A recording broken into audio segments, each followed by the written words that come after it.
Let's get into it. It's crime o'clock, yeah, feel that sound. Typically unique when the truth comes out. Tick-tock, won't stop, let the facts talk. Pull up real close, yeah, it's crime o'clock. Clock, clock, yeah. Typically new, neon signs glow, brick wall behind me. Headlines loud, but they never define me. They rush the story, skip the proof. I slow it down, let it show the truth. Files on deck, read every line. Timestamps matter, so does time. If it don't fit, I don't force the frame. Ask one question, whole story change. No fear my voice, no need to shout. Paper speaks when you read it out. If the math's off, I'll circle twice. Truth ain't loud, but it ain't nice. Yeah. Read it again. It's crime o'clock, yeah. Feel that sound. Typically unique when the truth comes out. Tick tock, won't stop. Let the facts talk. Pull up real close, yeah. It's crime o'clock. It's crime o'clock. Read it again. They sell a narrative if I sell receipts. Courtroom quiet, but the pages speak. Word for word, no added spin. Let it stand, yeah, let that sink in. Screenshot save, timeline's tight. Missing pieces keep me up at night. If they say elected, I say why. If they say case closed, I say try. No rush here, we do it right. Truth don't bend for the likes of hype. If you came for noise, you in the wrong spot. This is evidence, this is crime o'clock. Clock, clock, clock. Stay with me.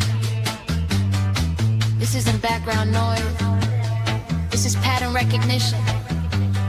This is documents. This is crime o'clock. It's crime o'clock, yeah. Feel that sound. Typically unique when the truth comes out. Tick tock, won't stop. Let the facts talk. Say it with me now.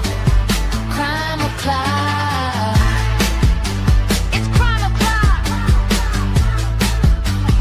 Typically unique. It's crime o'clock. Yeah. If you're here, you're early. If you're listening, you're paying attention. Show starts now.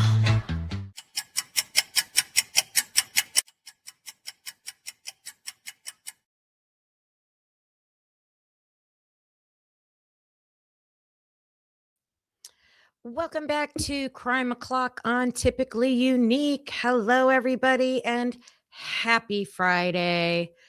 Oh, my goodness. Does everybody have a rage, hangover, headache this morning? So I say last night I was raging against the machine. Rage against the machine. So we got to hear from Cy Ray last night. It was a late night for me because I went on with Dago. I hope many of you were there, and we were rehashing, rewatching, reacting to Cy Ray's interview with the custody queens. And I have to say, shout out to the custody queens off the clock. Kristen, Sam, and Ron, they did a good job with that interview. A good band.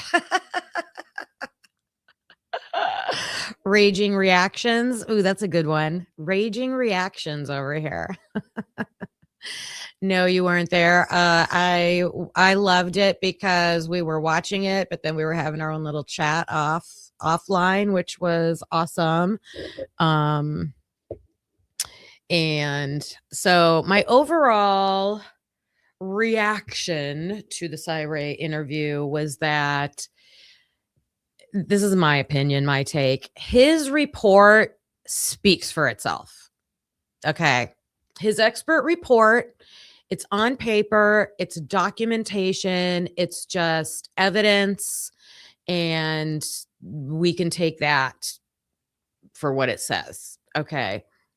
Everything he says are his opinions, and we all have different opinions about why what he says will sometimes, and I say sometimes not match what's actually in his report, there's different, we all think there's different reasons for that. Okay. So, and only he knows. Only he knows. So, all I know is that he contradicted himself a lot during that interview. And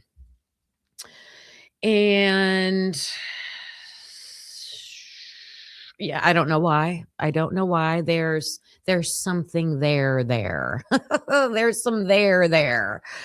Is it protecting something? Is it for some reason not being able to come, be totally forthcoming yet? Who knows? Who knows? We won't know. That's just speculation. So all we need is his information. That's really all we need. We just need his work. Okay. Things that probably bothered you and bothered me were the statements he would make, like, and it's curious because I think all of the experts have used these terms. Well, you don't know everything I know. You don't know everything I know.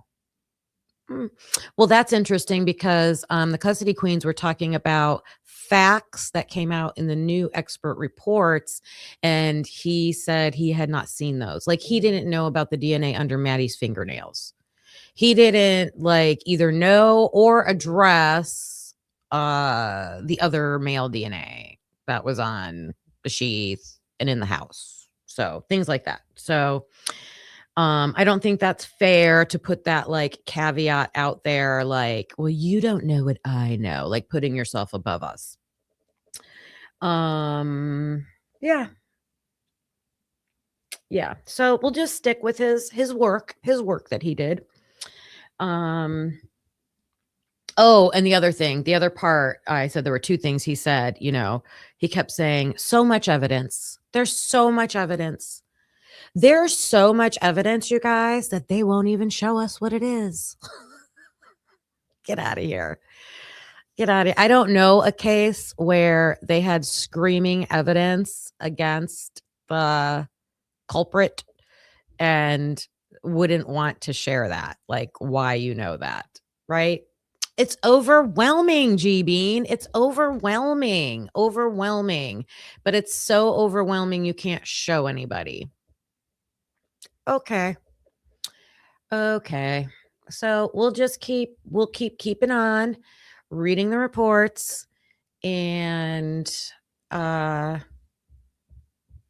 questions, trying to find answers, and we'll keep waiting. We will wait them out until the prosecution expert reports, their case file gets to be seen, right? That's what we want to see. Sleuther, remember 10 out of 10 would find him guilty. Well, I don't disagree with that. I don't, because here's my opinion of what I think would happen if this would have went to trial. With everything we know that is effed up in this case, either the defense wouldn't have had it, because we don't know when they were getting things after the plea deal, you guys. So even though we know things were not right, I don't know how much the defense had. And I know the prosecution would have fought tooth and nail to keep it out of court. And it would have been a huge risk, huge, because I do think, I don't know. That would have been such a risk. But I do know, like, Carlos, based on what we know, because what they say they have against him is circumstantial. He said he would not have found him guilty beyond a reasonable doubt, I believe. So maybe you're right. They should have fought it out in court for a reasonable doubt. They would have had to pounded that home, though. Is this beyond reasonable doubt? Is this beyond reasonable doubt? Like, you would have to keep saying that to the jury. Yeah, Hitler wouldn't have let any of that stuff in. That's the scary part, and I think they saw that. Yep. They don't have anything on him yet. They got Amazon clicks. They have Amazon clicks. You guys, I made this funny little, I call it a game. I don't know if it's really going to be a game, but it's a parody. We're going to get into that in a minute. Yeah. Let me say hi to everybody. Hey, G Bean. Hey, Dago. Are you tired today? I had to go to sleep while you were still on. The jury would have been tainted and Hitler would have led the jury to. Yeah, we've seen, I mean, look at what happened in the Karen Reed case and uh Richard Allen's case. Kawanda, we missed you yesterday. I didn't run into you yesterday anywhere in these YouTube streets. It's so good to see you today. You wanted to rip your brain out and put it in a blender. Yeah, yes. A lot of people rage quit watching the interview. That would have been less painful than sitting through that insanity. You know, another point that I wanted to make about that interview, there were a lot of times where, you know, you put yourself in the host's seat, right? And you think, oh man, I wish they would have followed up with this question, or oh man, I would. And nobody is going to do a perfect interview like that. So, not about that, but my point is about the thoughts you get in your head when you hear an answer like from Ray, and you're like, ask him this, follow up with this. And that's like what the chat was like filled with. And they did come back to some things. So I have to give the custody queens question. If they were doing it themselves or if they had somebody scouring the comments to like make sure they go back and bring things up, they did a good job. But you know, there's a line that you have to be careful not to cross when you have a guest on your show. You don't want to offend them, right? They're coming on your show, so you have to make sure that you're respectful. So I understand that part of it too, because man, I wanted them to clap back so bad. Oh my gosh. Oh my gosh. Thank you, Kawanda, for that.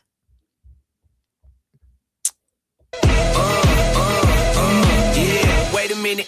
Get it how you live it. 10 toes in when we standing on business. I'm a big step off.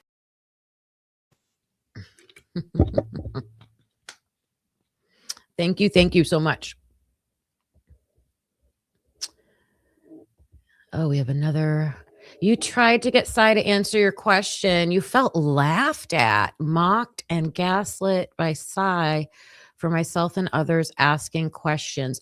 Let me know in the chat, what was your like number one question that you wanted him to answer that he didn't answer? Thank you for that, Labs. Thank you. Yeah, I understand what you're saying. He has a way, and it's not just him. I feel like all the experts did it because they're the experts and we're just stupid YouTubers.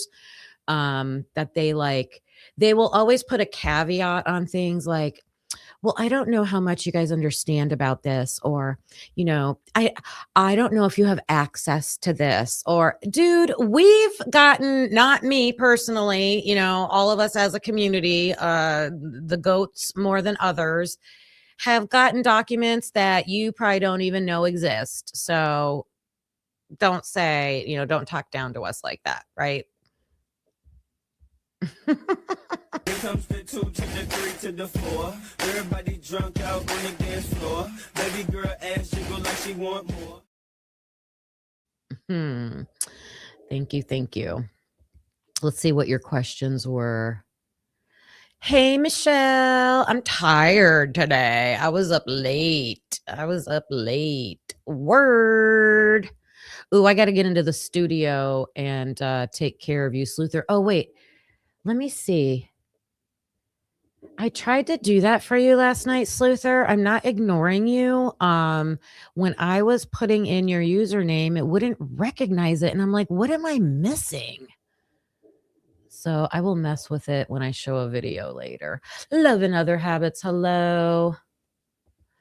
All the questions that he answered with, I can't tell you, but believe me, bro. I was surprised at how much they talked about other pieces of evidence besides the location data. Like that was his lane. His lane is where was the car, where was the phone, right? That's his specialty. But they talked a lot about DNA. They talked a lot about evidence. And I wonder, because he had a caveat, I believe. I'm only going to do this interview. I will do this interview, but we can't talk about XYZ. And I wonder if that was about calling out the FBI, the issues that he cited in his report. They talked some about it, but I don't know. I wonder if you went back and listened to the full interview, what percentage of the time was spent on the location information and what percent was spent on other crime scene evidence. Condescending, good word for it. Good word for it. Hi, Teresa. How does he think one person did this? Yeah. Yep. Jab 196. Hello, hello. They did do a great job. Sai was reading the chat. I think Ron was too, because he was like Dago would pause the interview last night and we would just like look at all their facial expressions. Oh my gosh. Yes, give the custody queens lots of love, you guys. Lots of love over there on their channel. You're watching on your TV, Michelle. Oh, who did it? Becca, hello. Hi, Wendy. Hi, One Can Leanne. Jen 7S. Good morning. Which she was. Hello. Want to put my tender brain in a blender, watch it spin around in beautiful oblivion. Is that lyrics from a song? I saw a comment last night in the chat or somewhere. I don't know. Someone said everybody was trying to text on their phones and also throwing their phones across the room, something like that. You're surprised your phone works. Oh my gosh. You just have to laugh. I mean, hey, Jenna. Yeah, it was frustrating.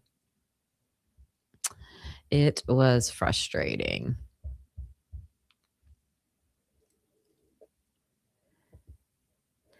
Thank you again, Kwanda. Someone sent a super chat last night asking Ray if Jesse Bailey got to him.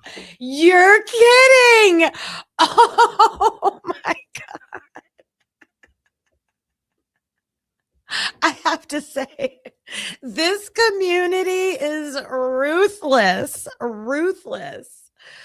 Oh my God. Oh my God. That is so funny. Let me know the other comments you saw in the chat last night. What other ones did you see? Clock it. So I gotta say thank you. Clock it.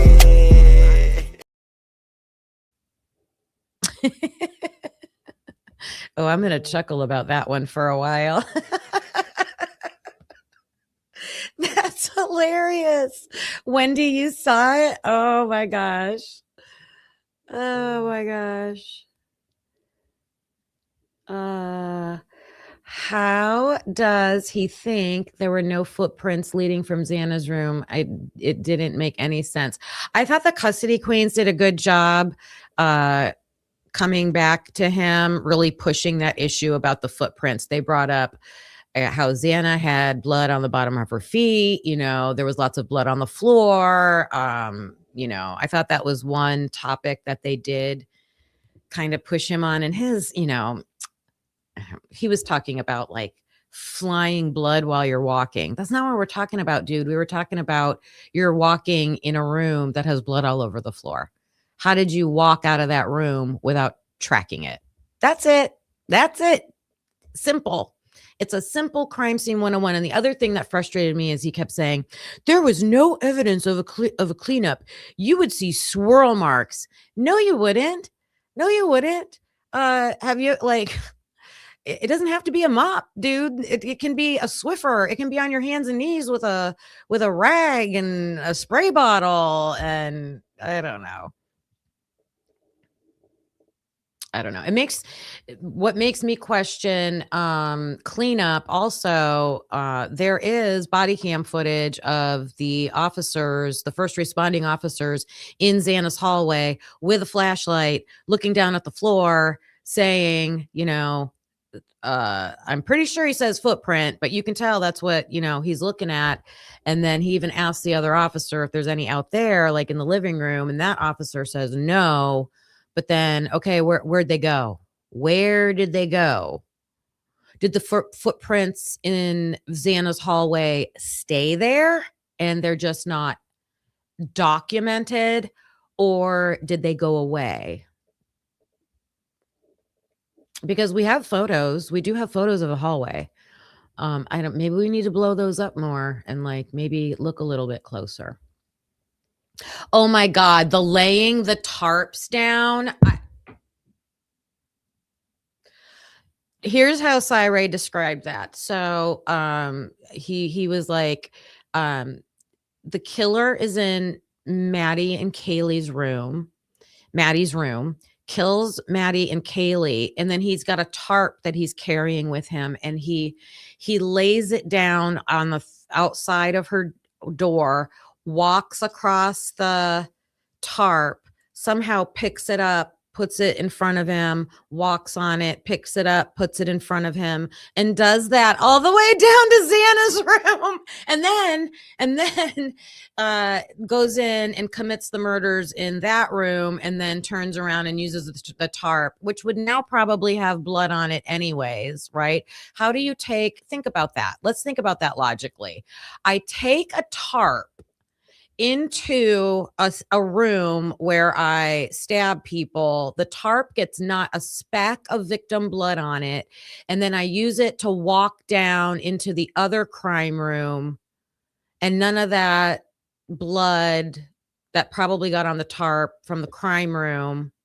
Oh, let's say he left it out. Okay, let's say he left it out in the hallway. Okay. But I just got that image in my head of him like picking up a tarp, putting it down. Come on. Blue-eyed butterfly. Kim, I was furious at him, laughing at us like we were all uneducated idiots. We are more educated on this case clearly than him.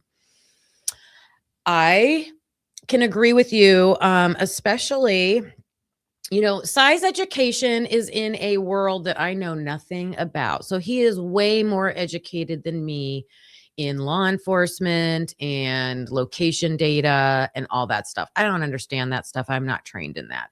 When it comes to the case, like the whole case, we know a lot.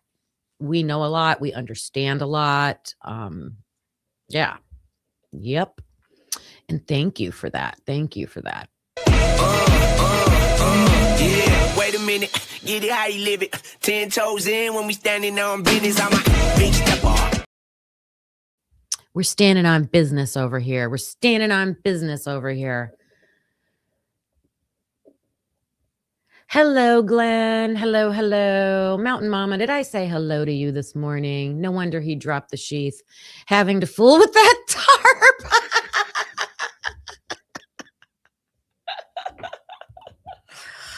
Oh, yeah. He was like, I got the knife. I got the sheath. I got my tarp. Let me figure out. Like, oh, my God. Again, not laughing at the crime, laughing at this ridiculous investigation and how they're trying. Like, come on. They want to call us ridiculous. Let's think about this for a minute. They have experts saying that a naked man, like, oh, he must have been naked. Like he went into a room naked.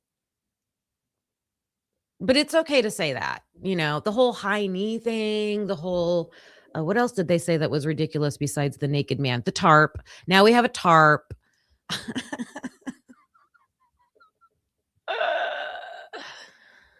Oh my gosh. Lavs, I asked if he could for sure say that nothing was planted to fit the narrative we have been fed. Ooh, I'm sure he didn't address that, right? I did hear him talk about the sheath, and wasn't he trying to say, I think he did agree with, because they asked him about the sheath, was it on the floor, was it on the bed, and he made it seem like if the detectives went in there and it was on the bed, but then it fell on the floor, but they shouldn't be touching anything. The first responders, in my opinion, should not be touching anything. You should wait for the coroner and then the crime scene investigators. And those guys were not that. None of them were crime scene investigators. So their job was basically should have been clear the scene and stay the F out. Those first responders should have cleared the scene, made sure everybody else, that is not victims in the rooms are out of the house, safe. The house is locked down and you stay out of it. They shouldn't be going into those rooms for other things. Well, maybe they had to go in there to get Murphy, I guess. But Murphy was okay. If he had food and water, or I don't know. Yeah, I agree with you.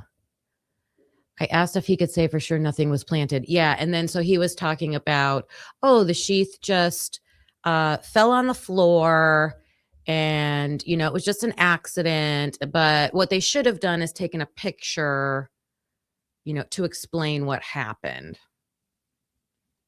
Okay. Oh, thank you, 1-1. See, I am not a trained police officer.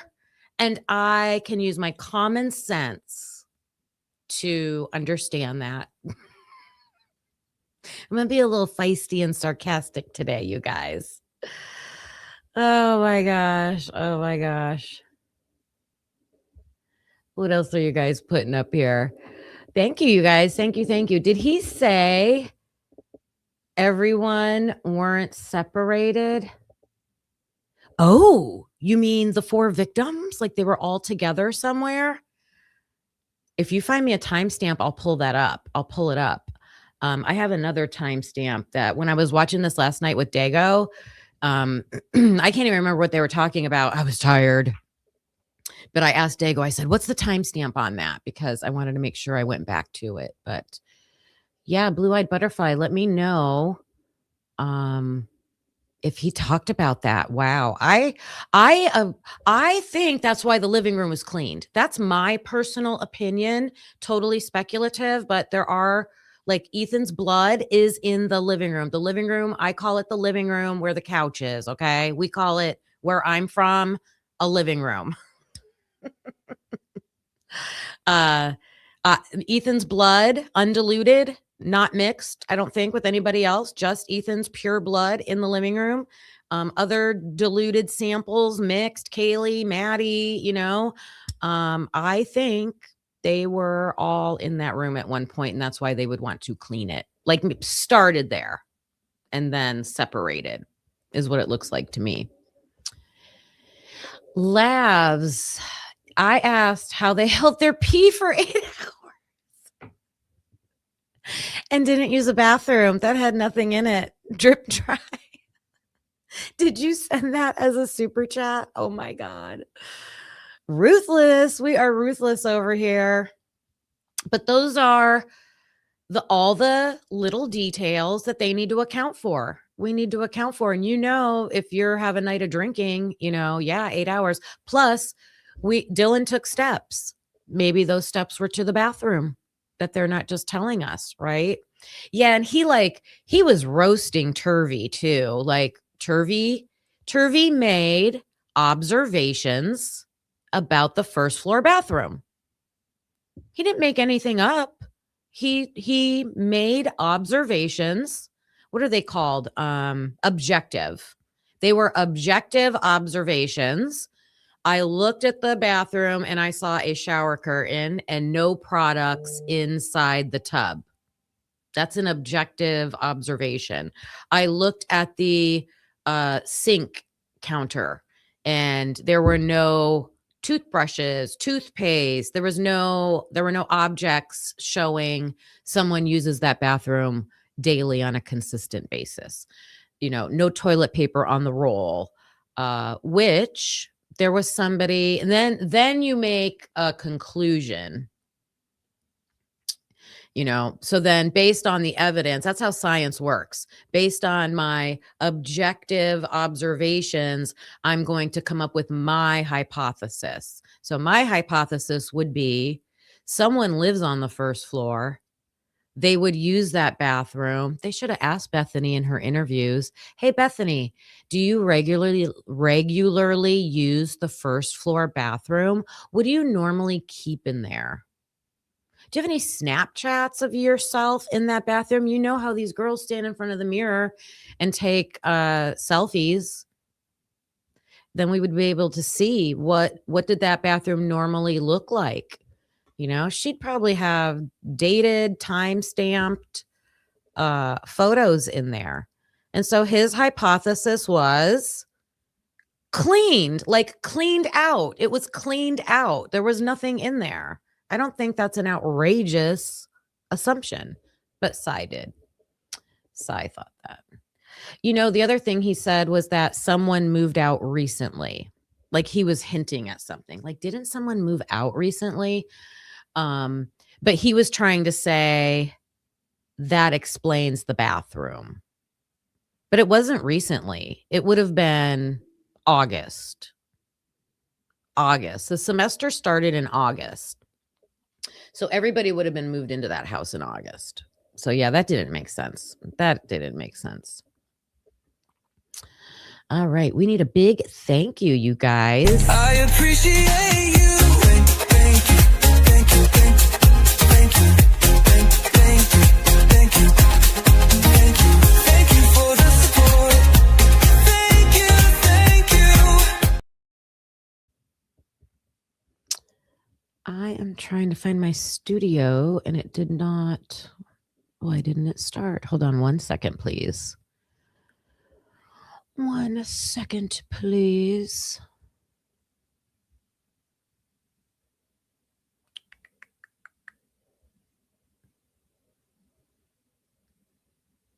There we go.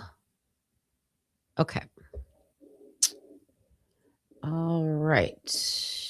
I gotta get it on live chat. And I need to come back to your comments. I tended to fire back with some questions to things he said that didn't make sense. Good on you. Good on you. Because those went right up on the screen and they saw those. So whether he addressed them or not, Lavs, he saw them. So that counts. Especially, can you guys believe he said this is going to be my last and only interview out here? Man. I was like, why? Why?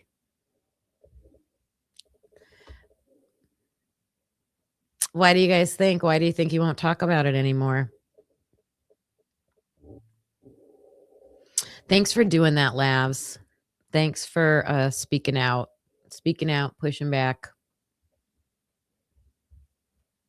Speaking out, pushing back. Because today we are all giving Cy bombastic side eye, criminal offensive side eye. And thank you for that super chat.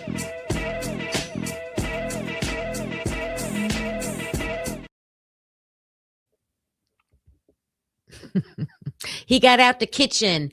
Because he can't take the heat. Side eye. Bombastic side eye. Oh my gosh. He did squirm. There was, I forget what the question was. And they asked the question and he was literally like,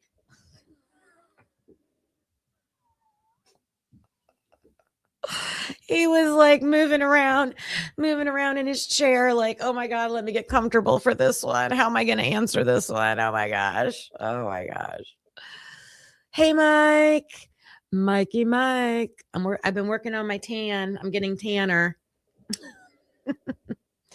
Why did Kristen look defeated in that interview? The Queens and Ron obviously were told what to ask. I don't think it's because anything they did. Could you imagine think about how we felt just watching it. I felt so bad for her because you're trying to ask him questions to get him to engage in a conversation that is meaningful to us, that's, being forthcoming with some information, and you're getting, like we just talked about a few minutes ago, talked down to, beat around the bush. Like he would always clarify things. And he would jump to, well, if you want to go the conspiracy route, no one wants to go the conspiracy route. We want the truth route, truth line. We want the truth route. So, and it was interesting that was his go-to statement, Well, if you want to like think conspiracies, like that was one of them. And then I can't remember, it'll come to me, some of his other responses. Well, you saved yourself a headache. Oh, you were too tired last night. Tan Kim. Yeah. Oh, I was describing Kristen. Yeah. I just think that was pure frustration with his answers, in my opinion. I mean, I can't talk for her. I'm sure they're going to do a recap. I can't imagine how all of them felt with, how he was responding. And like I said earlier, having to toe that line, like he's our guest. We can't insult him. I just think that would have been exhausting. And, when you're on here and you're talking on a show and you watch the comments in the chat, they can help your flow, help your vibe, or they can like get you off track or stall you or, and I couldn't imagine trying to stay in the mindset she wanted to be in and then seeing how harsh people were pushing back. Not that was wrong, but I'm just saying that would have, it would have an impact. That's just my take on it. That's my take on it. The Queens and Ron did a fantastic job. Yes, they did. And pressed him for answers, but he talked in circles. Absolutely. Absolutely. I agree with you. His body language spoke a lot. Yep. The interview was gaslighting 101. It was gaslighting. Dago. Mike, what did you think was interesting? They put this off how many times, but he had just got, who is that? RJ to help them on information that some class act. Oh, Ron. He got Ron to help them on information that some. Really? Huh. I just thought they were pushing it off until his report came out. I was pretty sure that was my understanding of why, because he even said that. He's like, well, now that my report's out, I can speak about it, which was interesting because, like I said earlier, I thought they didn't speak about it enough.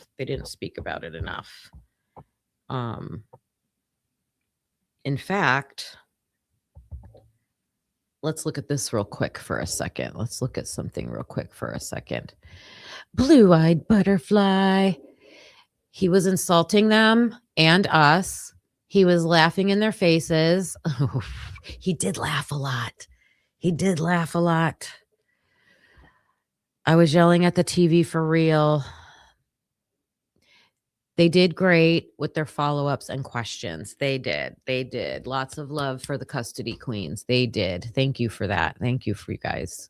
Thank you. Thank you. Clock it. So I gotta say thank you, thank you. Clock it.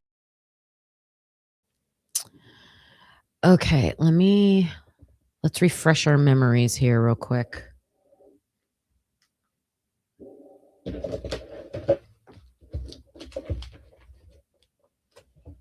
I gotta find something.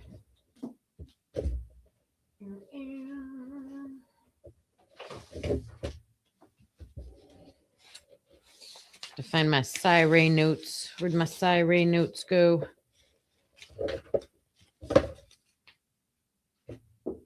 Oh, here. I have them with my Sirey document, of course. I think. Right here. Nope.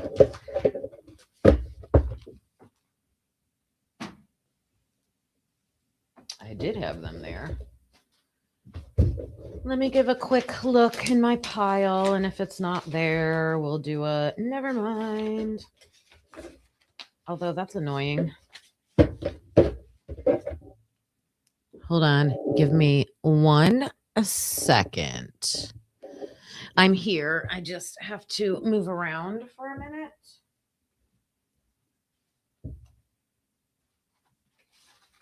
I am a piler of stuff. Let me see.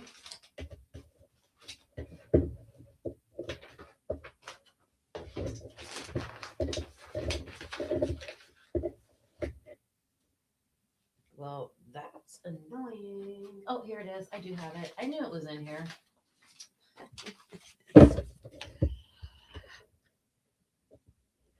That's me.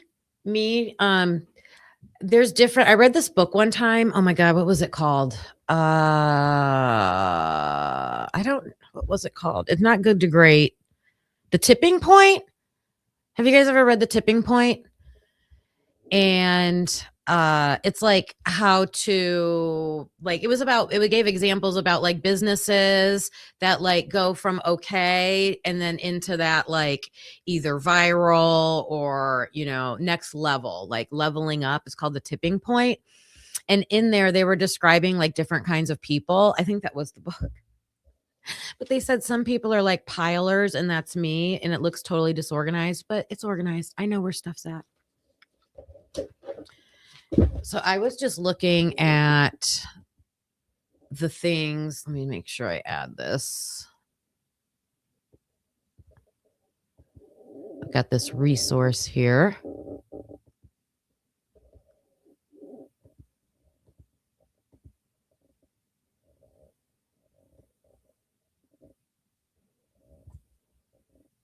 Okay.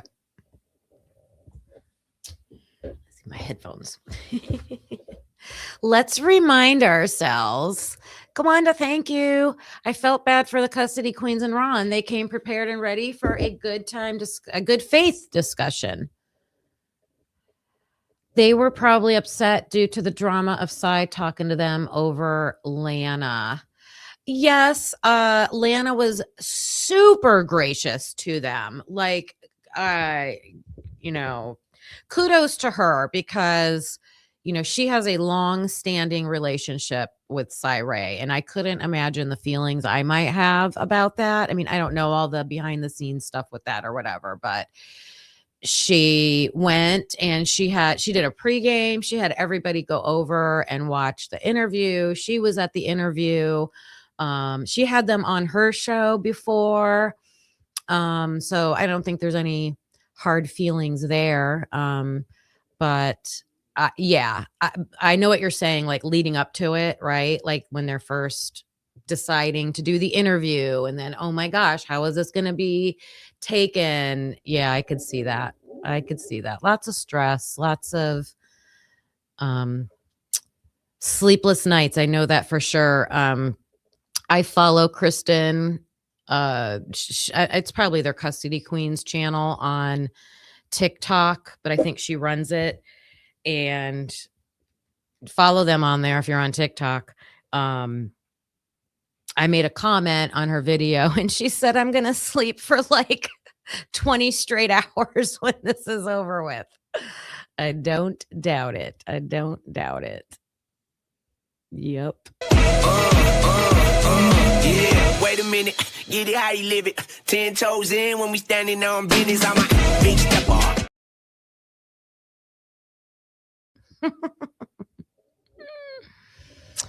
All right. So up here, so I went through size and it was funny. Someone in the chat wrote Sigh, S-I-G-H. S-I-G-H Ray. That was fitting, right? That was fitting. That was fitting. Lana shredded him this morning with receipts and in a fair manner. Yes. I knew she was on this morning. I'm sure she did. I like how she described the relationship as kind of like having a brother and a sister. Like you can get mad at them, right? You get mad at your relatives, but at the end of the day, you still love them. Most of the time. Most of the time.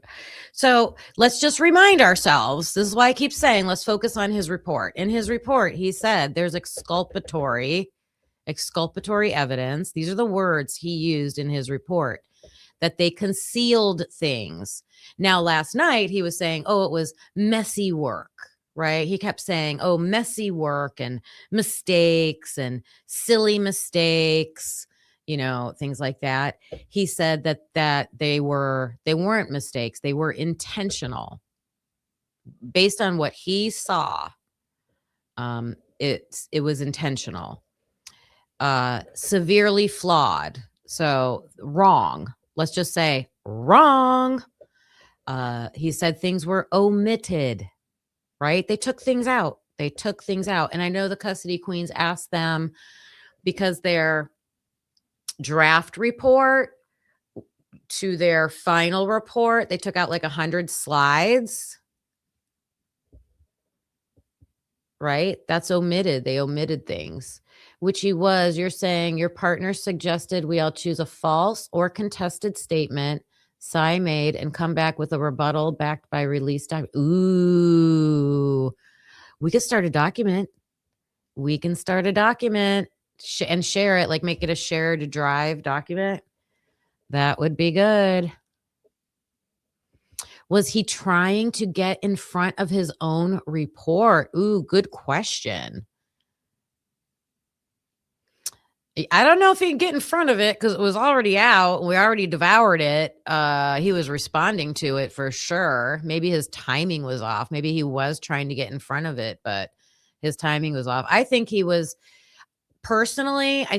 defending his report to not be slanderous or calling out the FBI and law enforcement, like, because his report does call them out. So I think he was like, but,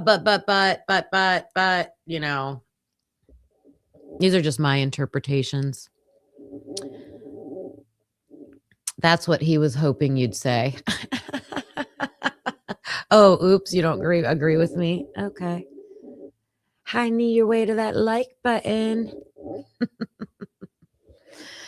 Yep. So he used all these harsh words. Yep.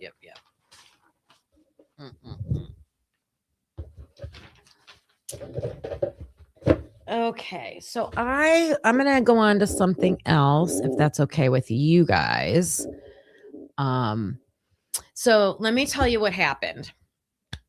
I have 2 records requests that I have put in. One of them is for Idaho State Police Report 179, and that's the one that I paid $108 as a deposit. That's only half. So the total is going to be $217. So I'm trying to raise funds for that. That one is going to be an interview with Maddie Mogan's ex-boyfriend, who we think is named John Exene.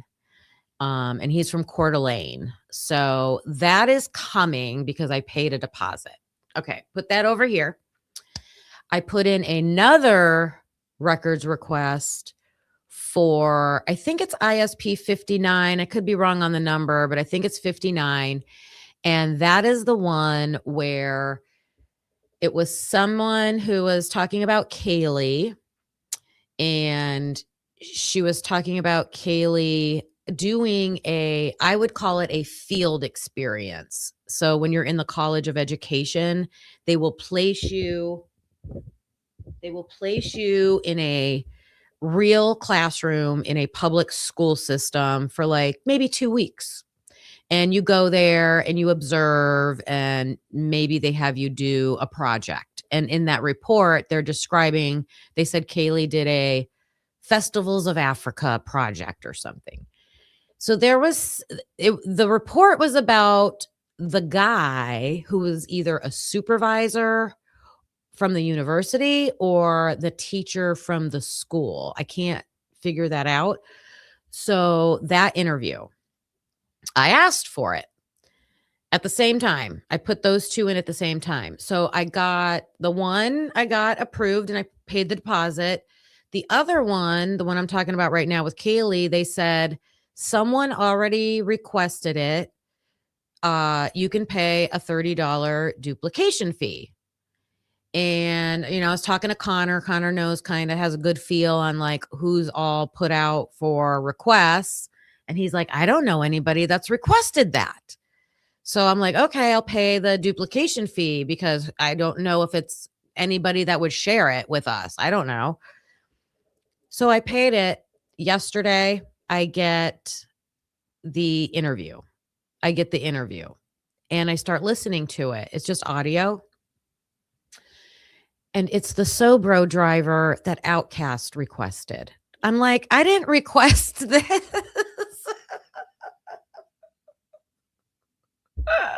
So Outcast, I did not do this on purpose. They sent me the wrong interview file. And once you click on it, like you get one chance to download it. And once you click on it, they're like, okay, you got it, file closed. So they closed my request for the Kaylee guy. And I'm like, but I didn't get the Kaylee guy. So luckily I called them, explained what happened. I just left a message and they reopened my request. So that's good. That's good. The request is still open. I'm like, okay, but I'm out $30.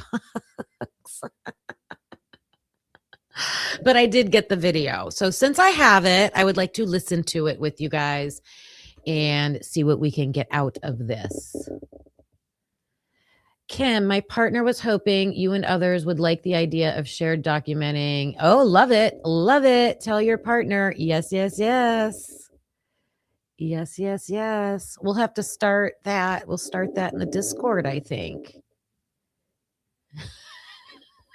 I'm fumbling my way through it, Mike. I'm fumbling my way through it. I think it's cool, though, to learn the process. I like learning the process. They are lost in their own sauce. Yeah, I'm sure it was a simple, like, who knows? Who knows what happened? Are we surprised?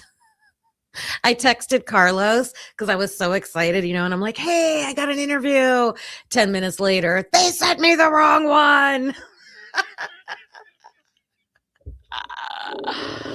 Oh my gosh. Typical, right? Typical. Okay, so let me see if I can pull this up. I don't even know who this guy is. Like, I've listened to it once. So we're going to listen to it again. And wait a minute. I think I picked the wrong thing. I want a video file, I think. And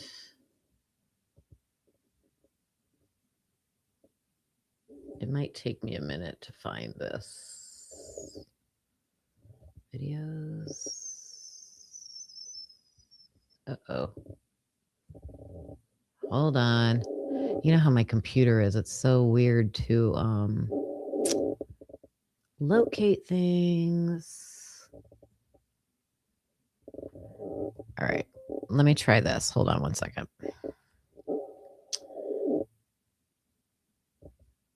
Okay, this is it. And it says it's in my downloads. Let me just, I'm going to move it to my desktop and then I'll be able to find it easily. Oh, wait, that was the wrong thing. Give me a minute. ISP, Leslie Lehman. There it is.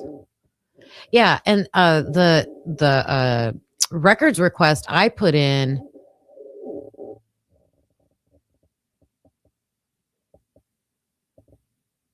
No, I want it. Is not even a Leslie Lehman interview. It's not even a Leslie Lehman interview.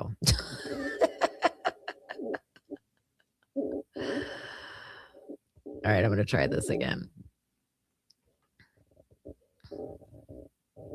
A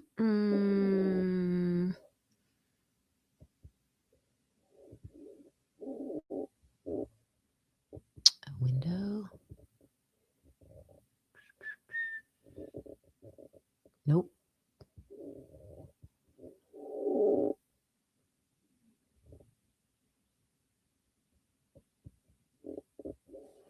I'm trying to figure out. I don't always share this way, so I apologize. Taking me a second. Where does it say Leslie Lehman? Oh, what are you doing, you dirty dog?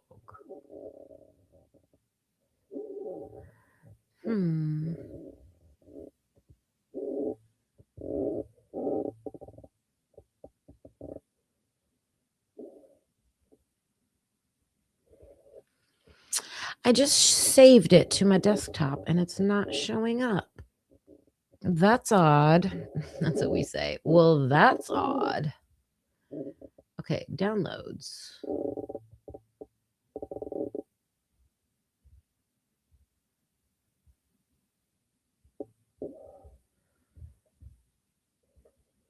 Let me search. Leslie.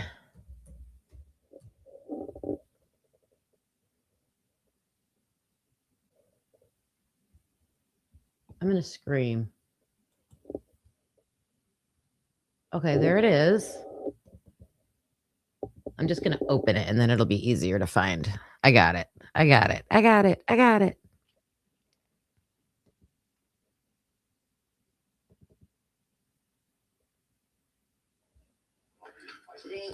Okay, now. Nope.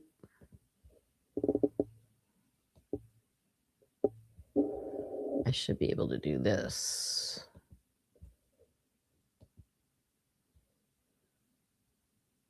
It's coming. It's coming.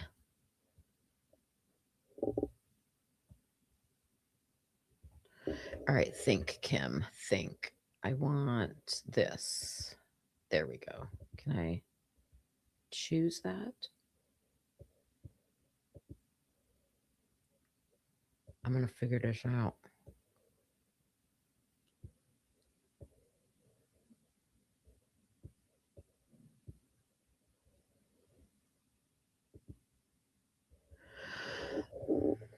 Why does this have to be so complicated? I'm trying to share my media player. Feel free to. I've done this before. I don't know why I can't figure it out. Video.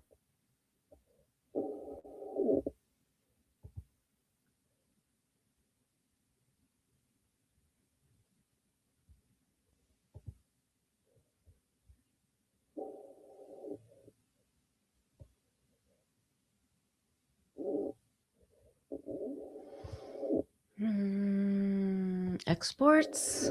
Nope. All right, let's search.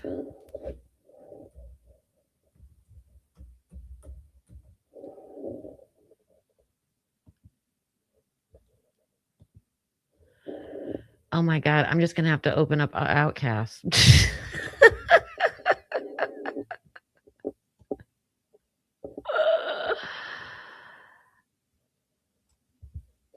How did I do this before. I know I did it before. Think, Kim, think. I'm so mad at myself.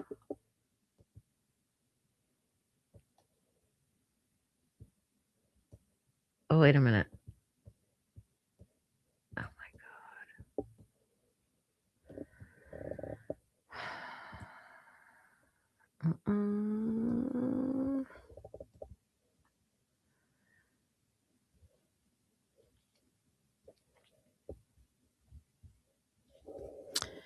All right, we're going to go on to something else, I guess. I'm so mad. I'm going to try to upload it and then see if that works while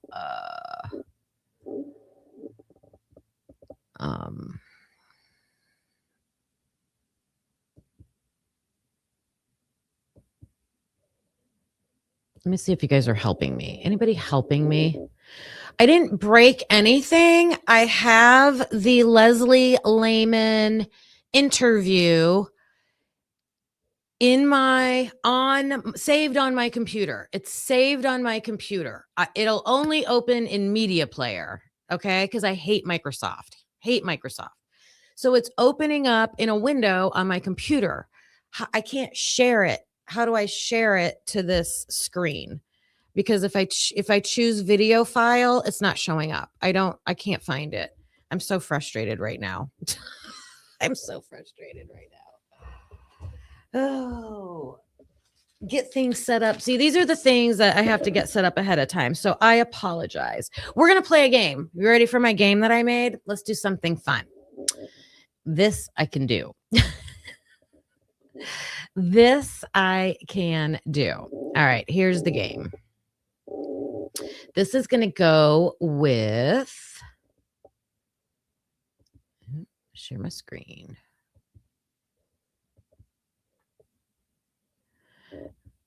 This is the DNA game, you guys. We're going to play the DNA game. Again, not really a game, but okay.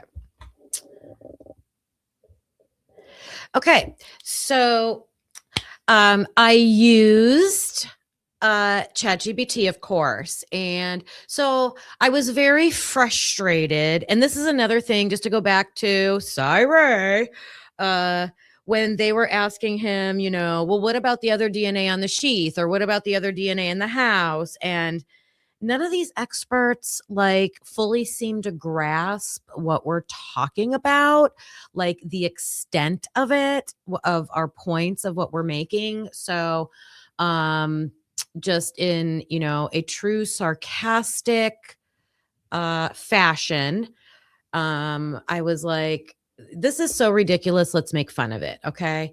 So I went to ChatGPT and I was like, can you create me some cartoonish weapons that have red stuff and other evidence on them? Make me some images.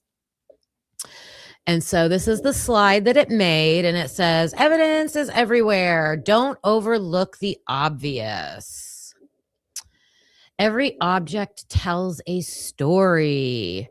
So I have some questions for you guys. So we're going to look at these pretend weapons. Okay. So let's say there's if there was a screwdriver, I'm just making this up. We're just having some sarcastic fun. So thinking about the investigation that was done, that we've seen the evidence of, if there was a screwdriver that was left at the scene and we're looking at the screwdriver and, oh my God, look, there's blood on the tip of it. There's fingerprints and there's some fibers. So my question to you is, where on this screwdriver would they swab it for DNA? Where on this screwdriver would they swab it for DNA?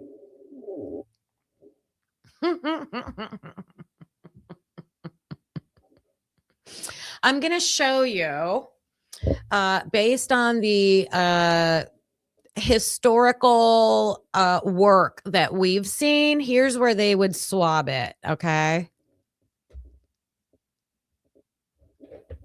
No, it's not going to go.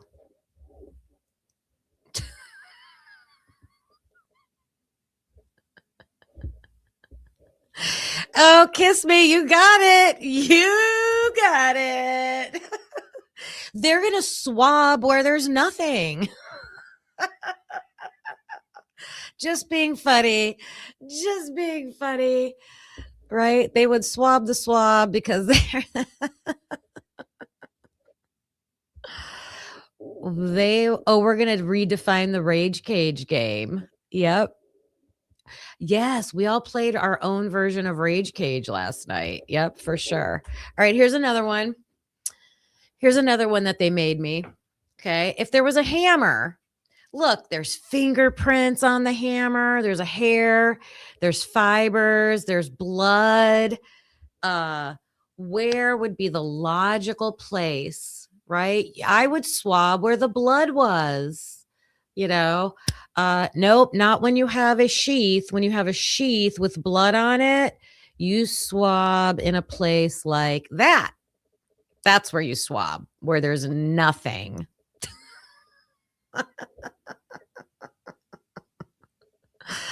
They would swab the blood, but then they wouldn't do anything with it. Like they would swab the blood, but then they wouldn't do anything with it. They would take the hammer and hide it. Oh my God.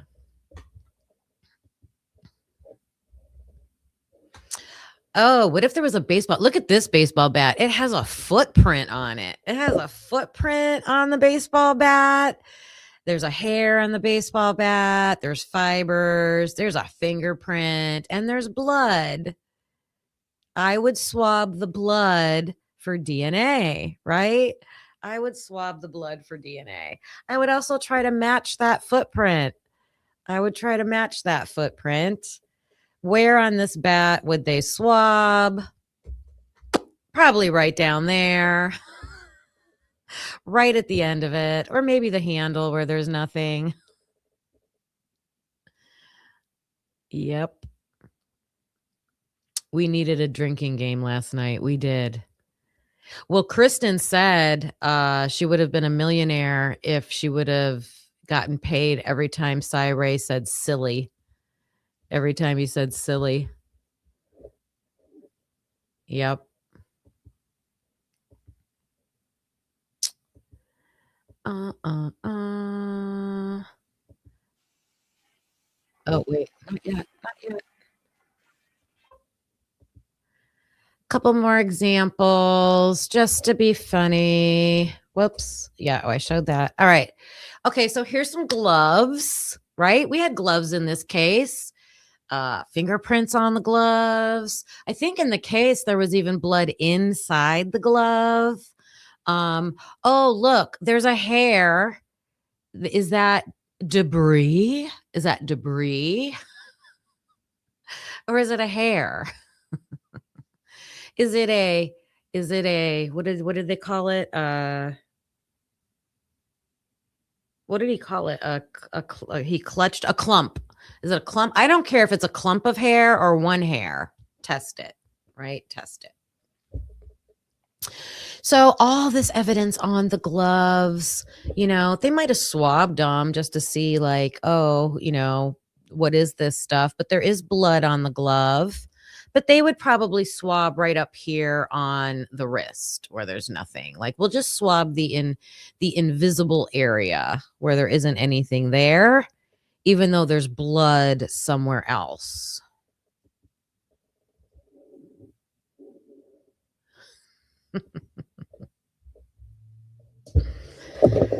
And a shoe. They had that shoe print, latent shoe print outside Dylan's room. I wonder how much they tried to identify.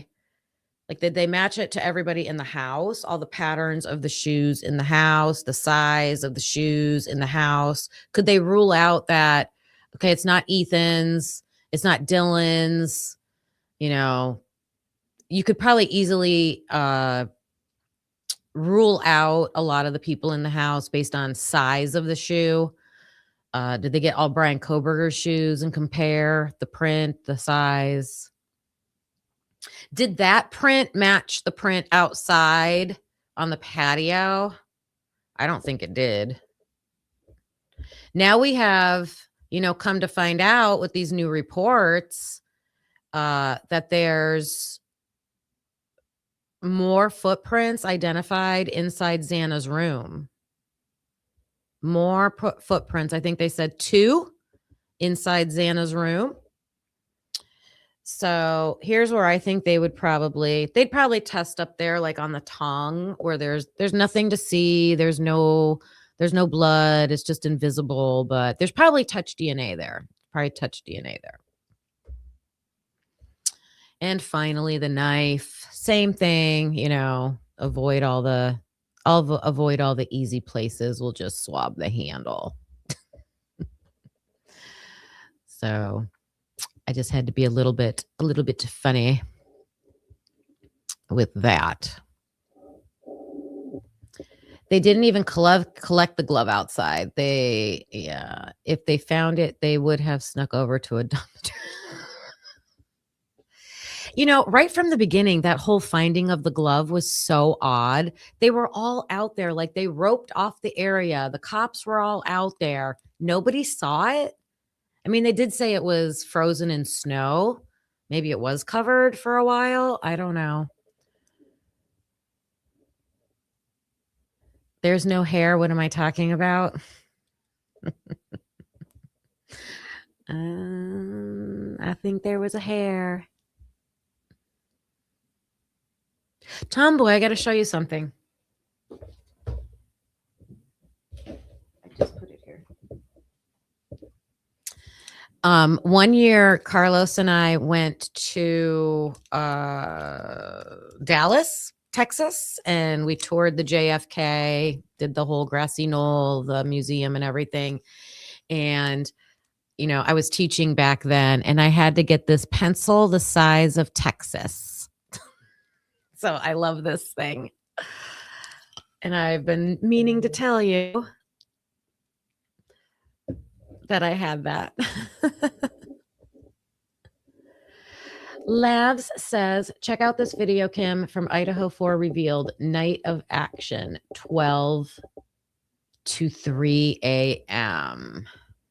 Did Dago show that the other day? I think Dago showed that, right? It is a big pencil, look.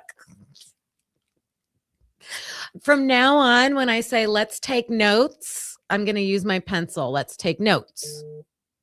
Let's take notes.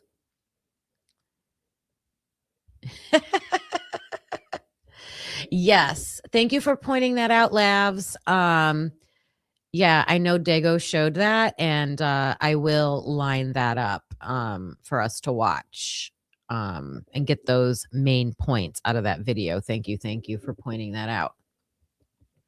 Oh, yeah, I have a pointer somewhere too. All right. So I want to talk about Phi Delta Theta for a minute, because the last interview that I watched that we showed on here was Caleb Jacobson, right? And we learned some things from Caleb. And I have some things to show you about Caleb. So let me get this down and get this back up.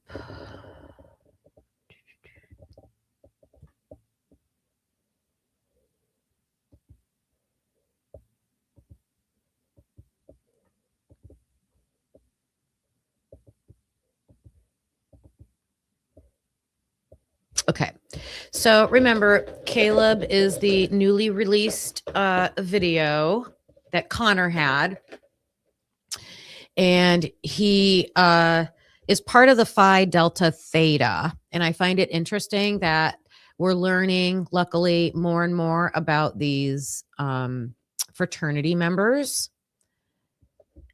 trying to put the pieces together of where everybody was. He was the social chair, so he's in charge of probably planning all the parties and stuff like that, right? We learned he was Hunter Johnson's cousin. We learned he lived on the first floor of the Whites. Well, I'm thinking I could not tell if the Whites were a 3-story or 2-story, but someone sent me a TikTok today and I got some really good images. I'll pull that up in a minute.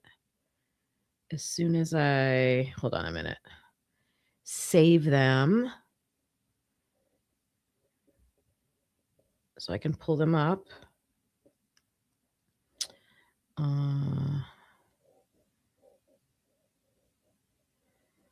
So I have a folder, photos, houses, and people, and we'll call this the Whites. I have images of the Whites. Okay. So Caleb Jacobson lived with Hunter Johnson, who is his cousin. We proved that yesterday. Maddie Thornton and Jordan Burkhart. Kind of odd that we have Maddie here living with 3 guys, but who knows how that came to be. Good for her. She has a boyfriend. He was visiting the weekend of the murders. Caleb said some things in his interview, even though he was forthcoming, that he was at his dad's that weekend and he came back in the morning. He said him and his dad went to Winco to get groceries. But when he says he came back to the house, he doesn't really, maybe it's just a detail he didn't needed to talk about bringing groceries in or anything like that.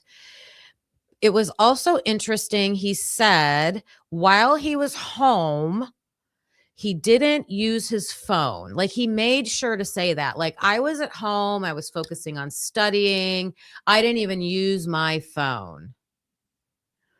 And then he said when he came back, he was getting a new phone. That's interesting, you guys. We've got Hunter Chapin getting a new phone. Red Zebra's coming in with his daily comment for us over here on Typically Unique. There's nothing better than starting my weekend and getting the latest info from Kimmy.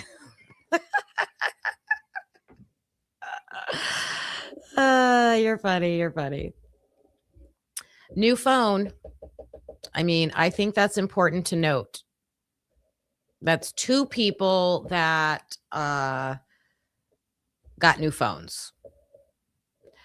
So Caleb also said that Hunter Johnson came in to their apartment. It's not really clear. Did he come in from Emily's house or did he come in from his own bedroom? Not sure still. Emily came in with him, so maybe, and that they were going to check on Dylan and Bethany.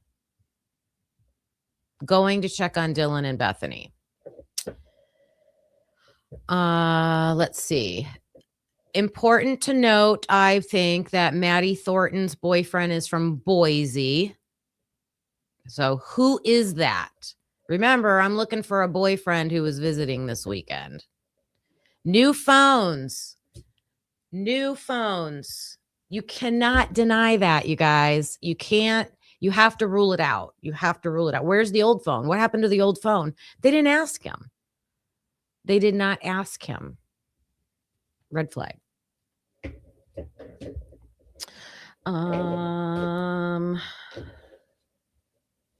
So in my opinion, I don't feel like we're 100% clear where Hunter slept or where they were even that night, because I don't know if I have it on here. Yes. Okay. So here's the other thing, and I'm going to have to pull up Ethan's timeline. We're going to pull up Ethan's timeline. Okay.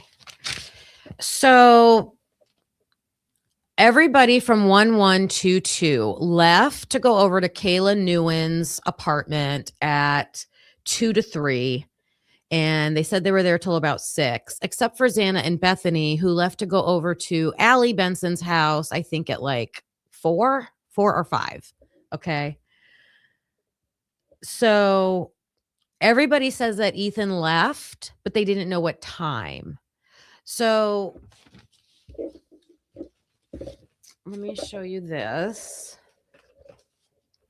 I made my own little map. I made my own little map. So here's a visual. So here's the whites. Let me see if you can see this. Okay. So here's the whites. And I don't know if it's 2 floors or 3 floors. We'll look at that in a second. Hunter's apartment is below Emily's. So Hunter lives with Kaylee, Maddie, and Jordan. Emily and Josie live here.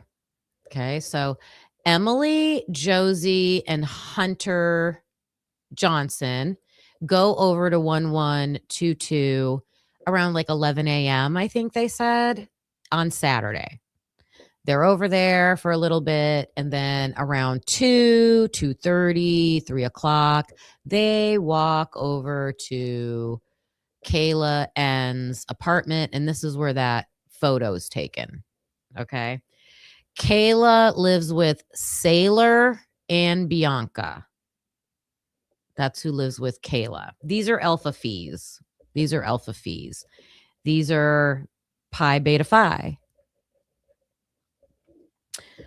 What was Maddie Thornton, you guys? I don't know. Anybody know Maddie Thornton? Lyndon lived in the Delt house. Lyndon lived in the Delt house. Yep. Oh, Molly got a new phone too. You know who else got a new phone? Oh no, that was another time. Sorry, another time. Okay, so to me, it makes sense that people are hanging out here. And Ethan is good friends with Hunter and Caleb. And Caleb says at around 6 p.m., he's playing video games with Ethan. Now, when I first heard my nice map, when I first heard that he was playing video games with Ethan, I thought they were doing it online. I thought they would be doing it online. So I was like, well, where was Ethan? Where was Ethan playing video games? But then I'm like, no, Ethan probably walked over here. He's right there. He probably saw them. They were probably up there. Like, hey, let's, this party's getting kind of lame. Let's go play a game. Okay. I mean, this is just my, oh, kiss me. I'm so glad. I'm so glad. Gotta mark those spots. Good. Doesn't that make sense, you guys? Because Caleb said it was a 3-person game. So I just think they were all here playing the game. And then he just said, Ethan just left. He just said, later, I got to go. So he doesn't really make it clear one way or the other. He doesn't say one way or the other. Was he playing online or was he playing in person? I'm just thinking through this, that if they're already here and Ethan dips out, he just probably dipped out over here. I'm gonna go hang out with the guys. We've been drinking some beers. Let's play a quick game. And then he's got to go to the formal with Maisie. And he's like, oh, shoot, it's like 6:30. We're supposed to be leaving. And then does he leave from here and run up to the house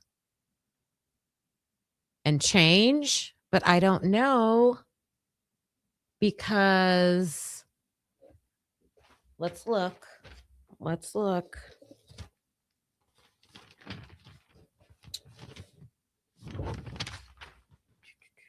Ooh, I'm missing time. Where am I missing time? Oh, that's AM. That's why. Okay. This is PM. It's on the first page. Okay, let's look.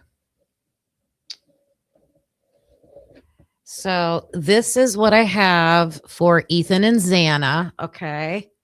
Let me make this brighter.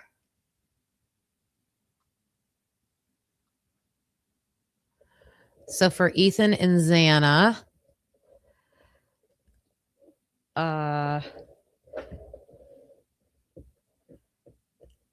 Okay, at 3:48 is when Bethany says that that Xana left with her. Okay, because they've got everything time stamped on Snapchat, right? So she said at 3:48, I left with Xana, so almost 4 o'clock, and that's when they were going to Allie's. Okay, so they were going down to Allie's house. There was something going, which is Kennedy's house. Allie's house is Kennedy's house. Something was going on down there all day and all night. That's where something was going on all day, all night. They claim, so this is from Bethany. Bethany claims, and I think Kayla N also says that Ethan had left. Bethany said he left before they left. So around 4 o'clock, is that when he goes to Caleb's apartment? Or does he go somewhere else? We don't know where Ethan is from like 4 to 7:19. There's like almost 3 hours. There's like almost 3 hours we don't know where he's at. But now we have an option. So now we have an option. Should I use my big pencil to pencil this in? I don't even know if I have. I usually don't use pencils. But I think now we have an option. So I'm just going to write down options of where he is. Is he at Caleb's, which is Hunter Johnson's? Is he at Hunter Johnson's? I don't think he made it clear pretty much at 4:17. He said it was an online game. I don't know. I'll have to look at it again. Maybe he did. I didn't take it that way. I thought he was saying like we played online, but the games are online. I don't know. I mean, I could be wrong, but I think it's an option. It's an option. So think about this. So if he's online somewhere else playing this video game with Caleb and Jordan, or if he's sitting, excuse me, right next to Caleb, this is when he starts getting text messages from Erica.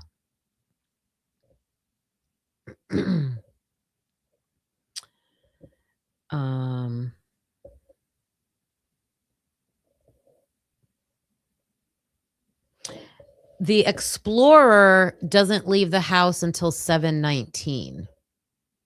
There's a lot of time here. There's a lot of time here that needs to be accounted for Ethan.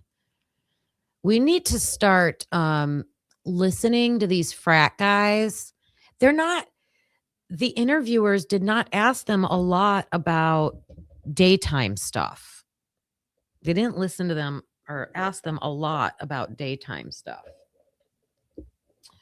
The other thing that Caleb said that I thought was interesting was that, so he said that, they're playing video games with Ethan until like 6:30.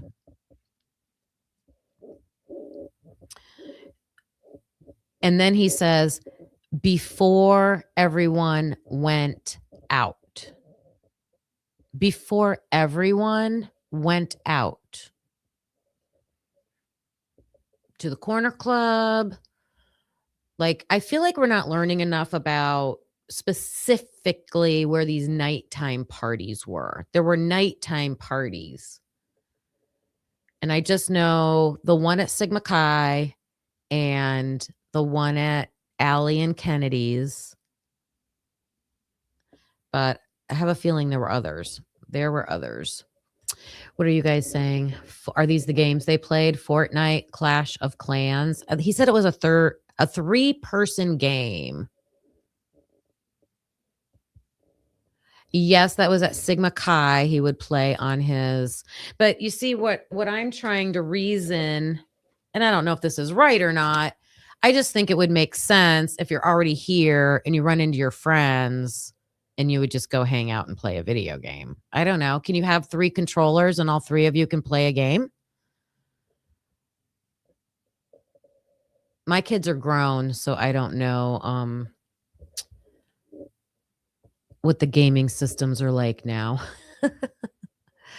All right, someone sent me a TikTok, which was very interesting, but I just used it for a screenshot for the whites because you can't, like, if you go on Google Earth now, they won't let you see the side of the whites that has like the balconies and stuff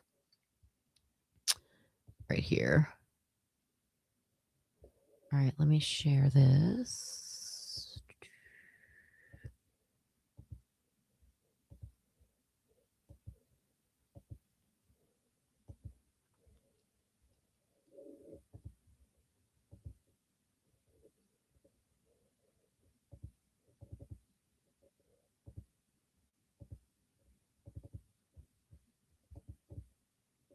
Okay.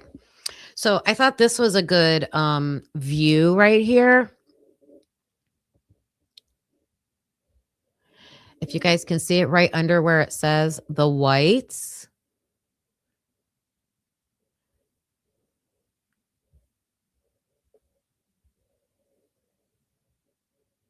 Where am I at? Here we go. Can I make it bigger? Ooh, there. I can zoom in. All right.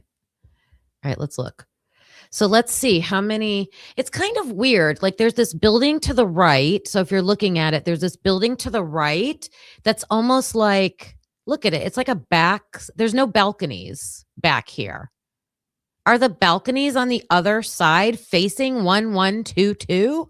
I don't think so. Are these like you don't get a balcony apartments? You don't get a balcony? These are 3 stories. There's 3 stories at the whites.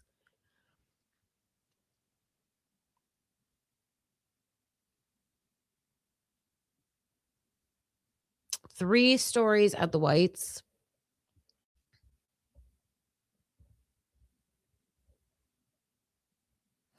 There's balconies over here. Is this Linda Lane or is this? What do you guys think? Are the whites just this one big building, and is this Linda Lane over here? I'm so confused. It's okay. We just wanted to look at the whites. I just wanted to show this to see if it was 2 stories, and like, look, there's the parking lot, and right at the end of the parking lot is Taylor Avenue, right? And then I have another, what's this one? Oh, closer. Just a closer up shot. Let's go. Okay, what are we doing?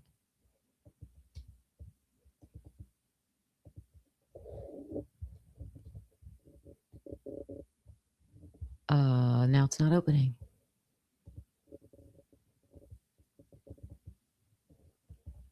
This one won't get bigger.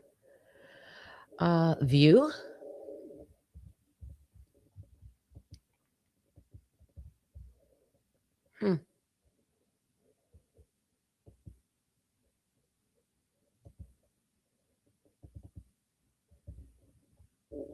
Okay. Anyways, you guys get the point. You guys get the point. Fishbowl of an area. Yep.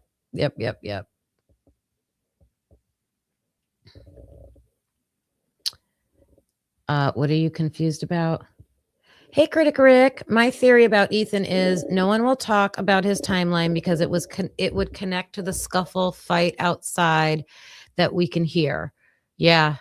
Yep. Which could be the start of everything, right? You know what else is odd? Kayla Newen in her interview said that when they were all at the at her party, and we just saw the balconies, right? So they have balconies where down on her end, I believe, that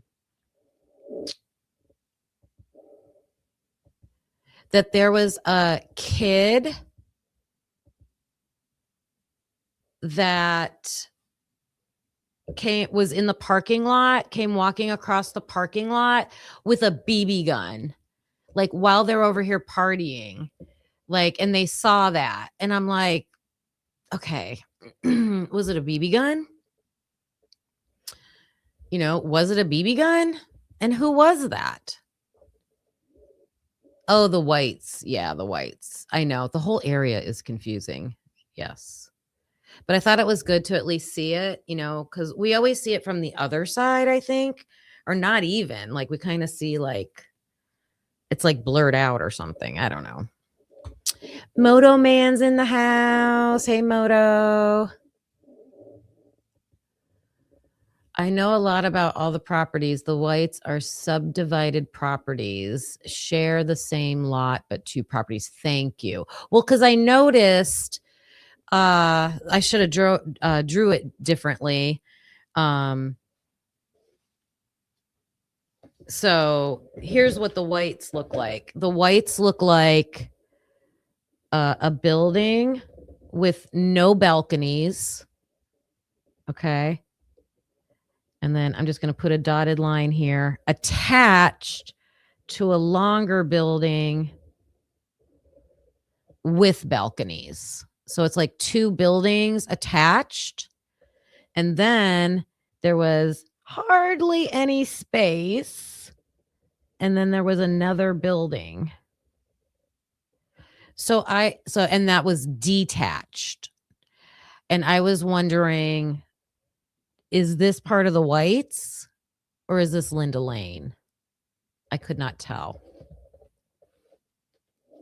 You heard a sniper MPD lived in the whites. I don't know. I just think that's so weird that, you know, we're talking about a quadruple homicide and the all the victims, all four victims are at this location. Okay. From like we'll say 2:30 to 4, at least 2:30 to 4, and some guy carrying a gun comes walking across the parking lot. I mean, it's just another coincidence. It's just another coincidence. All right, what else did I want to show you? Is there anything else about Caleb? Oh, let's look here. So we also have to keep in mind about Caleb that he grew up and lived down the road from Kaylee. Like grew up down the road. And like, but he said Kaylee was only an acquaintance and that he knew her younger sister better, which could be, it could be. But I mean, I don't know about you guys, but the people I grew up with in my neighborhood, we were together every day, you know, almost every day. But that was also before the internet, children. So maybe it's not like that now. I thought he said Kaylee. No? You thought he was talking about someone else? I'll have to go back and look. But I thought in the interview they were asking about the victim. So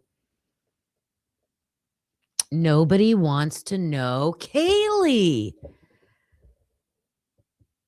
We have to keep reminding ourselves that pretty much at 417.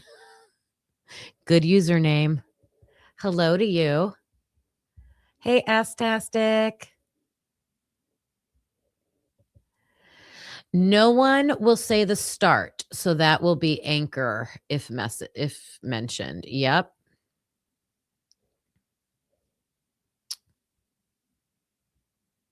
Wait, what did you guys hear at the beginning?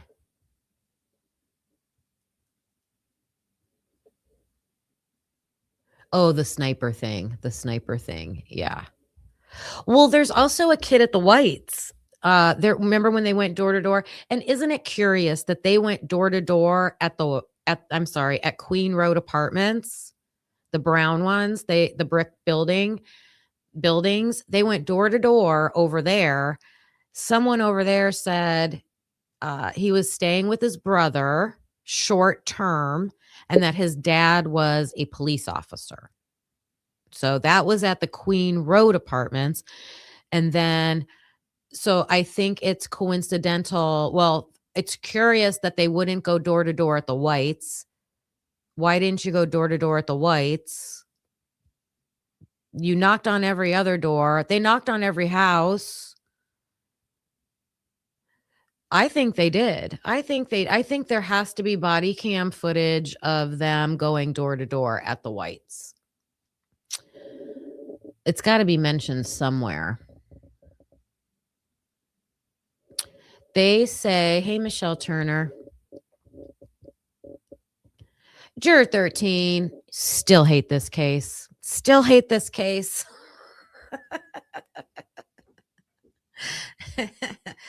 Yeah, put a peep in the chat if you agree with Juror 13. We are frustrated with this case. We need a shirt that just has like the outline of Idaho and like, I hate this case. That'd be a good one. That'd be a good t-shirt. Thank you for that, Juror 13. You are not lying. Clock it! So I gotta say thank you. Clock it.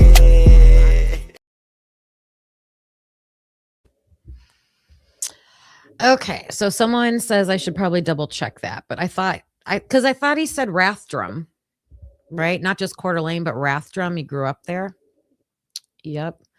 Sleuthers coming in with all kinds of peeps.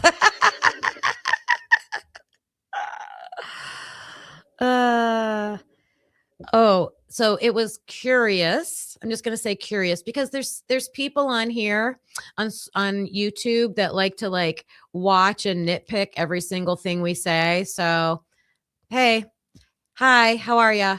I'm just covering information from the case and asking questions and talking about it. And sometimes I'm going to raise questions and talk about it. And I thought that it is interesting that when they were asking about him being on social media, I brought this up the other day, that like my first take of it was like, do I have accounts? Do I have a TikTok? Do I have a whatever, Instagram, all that stuff. But Caleb took it as, are my images on social media? Because he was like, well, usually I'm the one that takes the photos. So, I had to laugh at that because like, I believe his Instagram is open to the public and there's tons of photos of him on there. So that was kind of like, that was funny. The other super important thing that he told us about was that there were a couple fights in the parking lot of the Whites. And Critic Rick just brought that up earlier in the chat, that that we hear those fighting sounds. Like if you listen to the audio on Linda Lane and 1112, you can hear people yelling and all that. So is this one of the fights that, or did it start there outside? That would be a good thing to listen to. Let me see. If we listened to the camera sounds, like, does it start there? At least with possibly Ethan and Xana, because that's the other thing. Cyray would not speak about where their locations were, Ethan or Xana. In fact, he even said he knew, but he couldn't say. Really?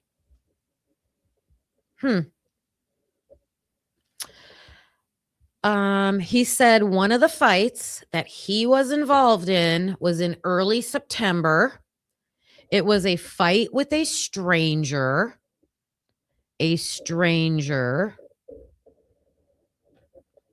Okay. Wonder if it was Brian Koberger. Do you think Brian Koberger was in this fight? Do you think Brian Koberger was in this fight?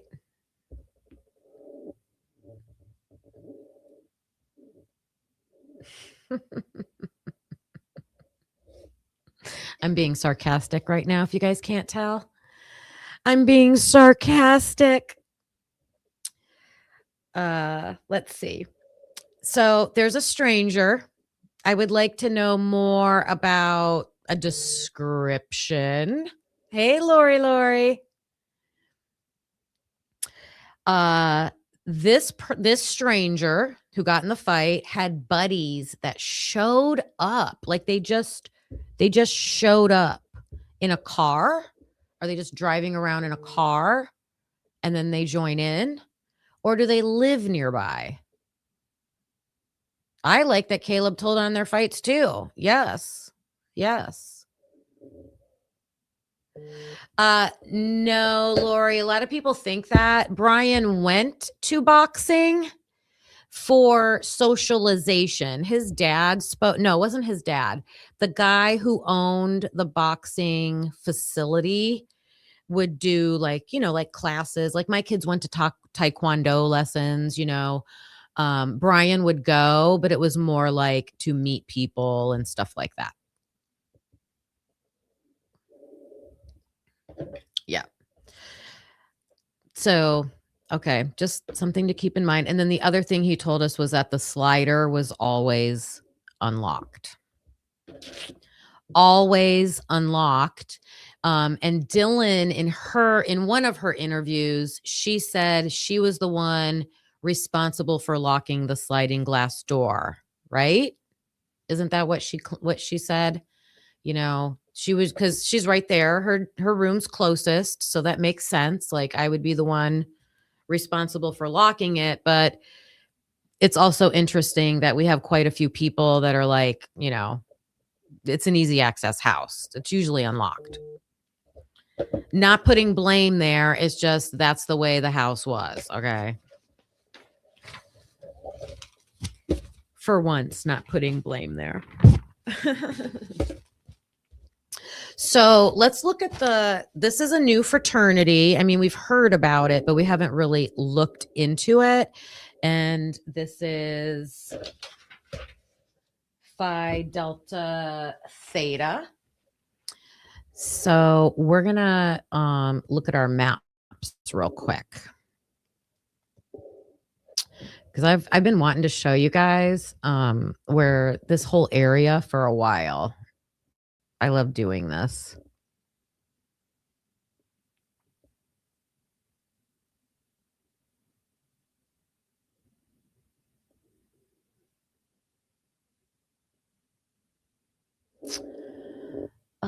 We want all locations.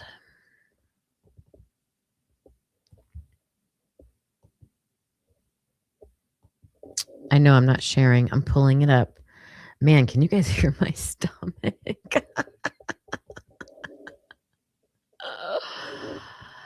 I'm going to have to mute Google Earth.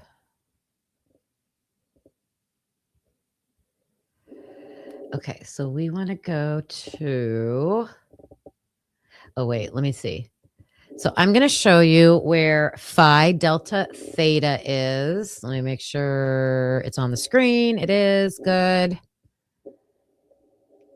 And I have things saved on here. Right here. We're going to go to Delta Tau Delta.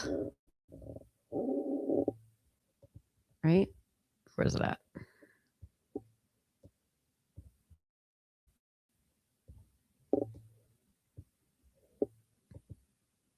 No. What is going on? Oh, way over here. It took me way over the wrong way. Here we go. Okay, we're going to zoom in. The red dot is 1122. Okay. And then I've been marking all of these locations. Okay. So we are going to leave. Let me get this off here. We're going to leave 1122. We are going to cross over Taylor Avenue. We're going to walk through the field past Sigma Chi. And then I forget what this road is called back here. Going into campus. Okay, so the campus is this way. Right? So here's the University of Idaho campus. And all these other fraternities are like on campus, which is so weird to me. And here's Delta Tau Delta. And this is like, we talked about this before. It's called the Hill, where there's lots of fraternities and sororities there. All right, I want to go down to Street View. And we're going to go here.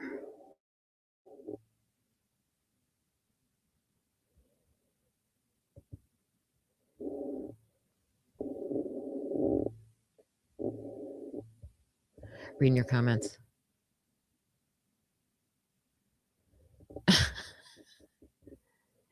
Whitcomb confirmed fights in the book or in his interview. I know he has a new interview out too. I'm going to listen to it and just see like if it's worth listening to, see what he says, see if I can get any information out of it. Okay, so here is the Delta Tau Delta house. It is on this hill, Idaho Avenue. Okay. If you keep going down the hill on the left, there Hunter Johnson's fraternity.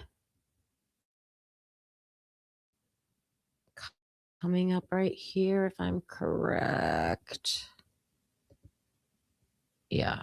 Call it Phi Delta. No, this is, I think this is, oh man, I messed up. This is Jack DeCour's fraternity, I think. Right there. I'll type it in. No worries, because they're all in a row right there. So I think that was Jack DeCour's. I think there's more. Let me look. Wait a minute. Are they right next to each other? I know what it looks like when I see it.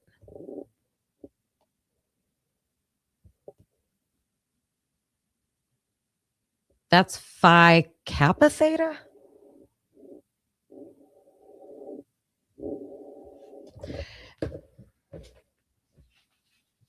I've got the fraternities right here.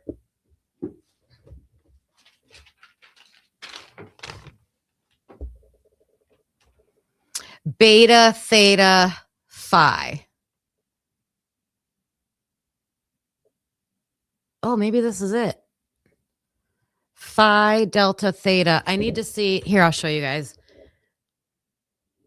What does their symbols look like?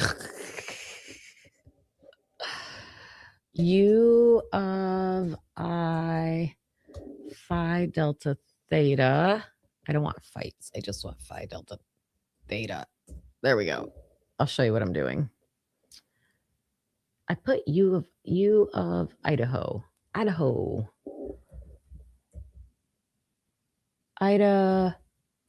There we go. Images.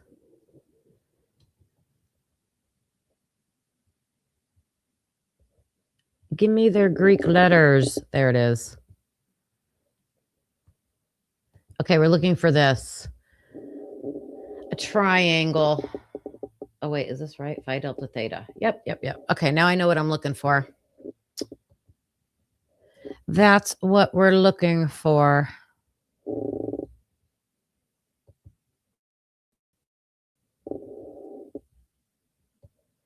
All right, down here.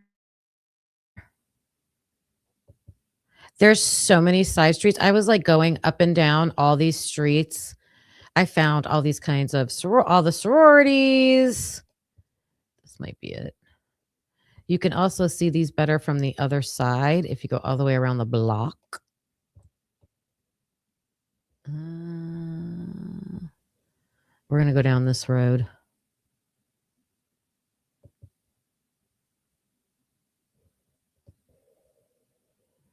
Maisie's sorority is down here. Oh, we could go this way. Yeah.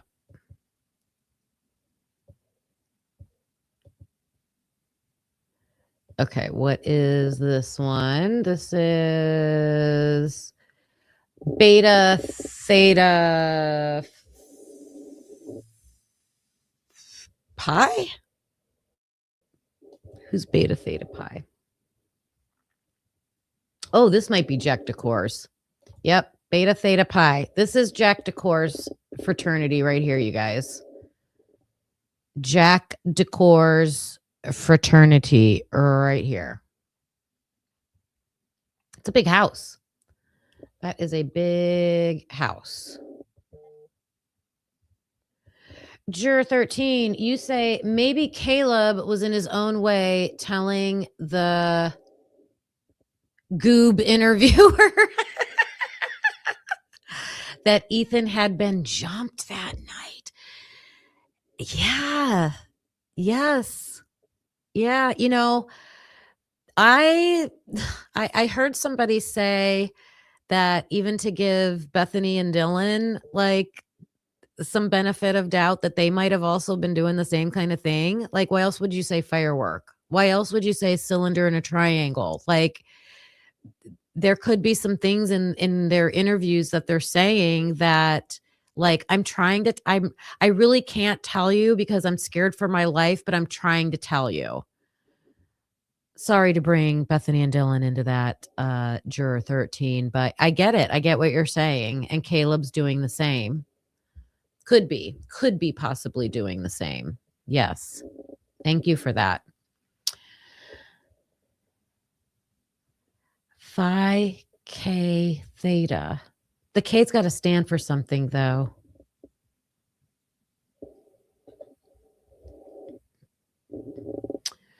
So this one is definitely Jack Decor's because I got it written down. Beta, theta, pi.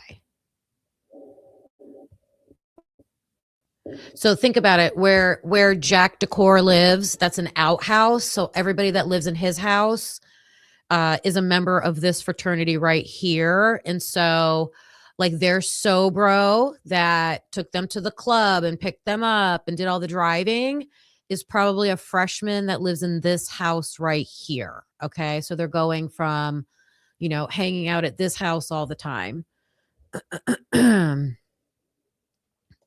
then we're going to go down. Oh, and I think there's a sorority across the street. So this is, what is this? Delta Gamma, which I think, who is a Delta Gamma? Kennedy, maybe? I think Kennedy. I think the people in that house were Delta Gamma. Wait, I've got it right here. I need to update my list. That's Delta Gamma. What is this? I can't see.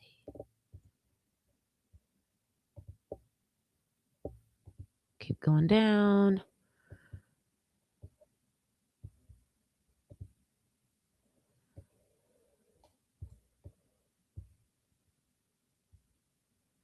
That's Delta Zeta.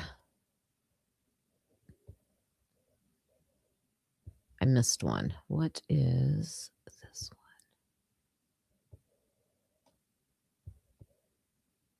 What is this? What is this? Can we tell? Get those trees out of the way.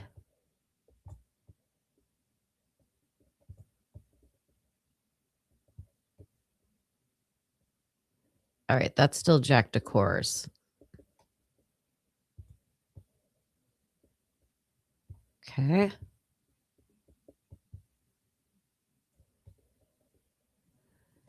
This is blocked by a gamma something beta.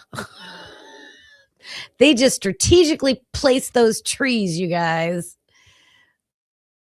I'll get around it and I'll see it. Here we go.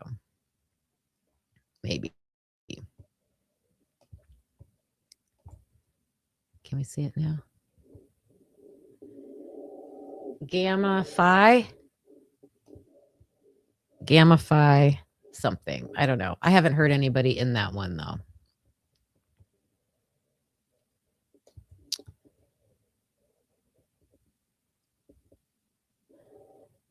Delta.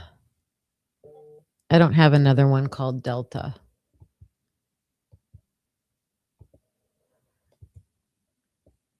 So, okay, we're going around the block, right? So we just cut down. Wait, what's this one? What's this one?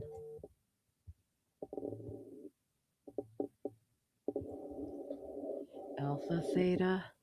Something Alpha Theta. Oh, is this Maisie's? Let me look.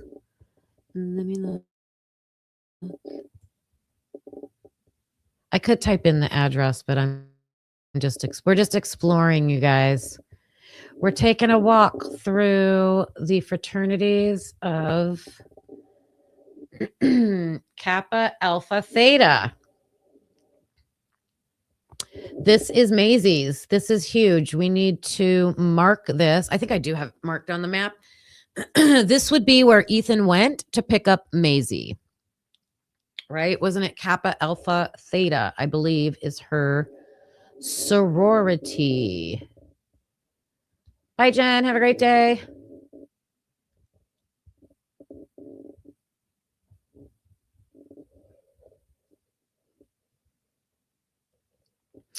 All right. I am going to type in their address.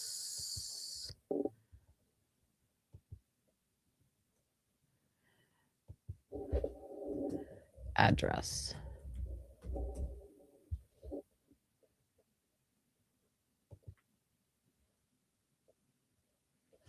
$804 Elm Street. We were just on Elm Street. We were just on there. 804 Elm Street. All right, let's go back. I'm going to leave Street View. And we're going to type in 804 Elm Street. And then I have a video of the inside of their house. Just so we can see it. 804 Elm Street. There we go.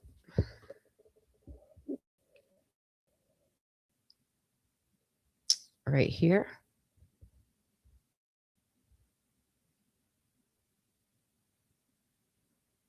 Where's the Delts? Oh, it's away from Delta Tau Delta. Okay. It's right across the street from Pi Beta Phi.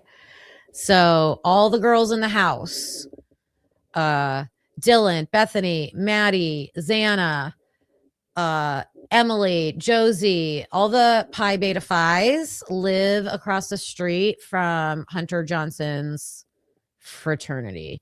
So we're going to save it to the project. Okay.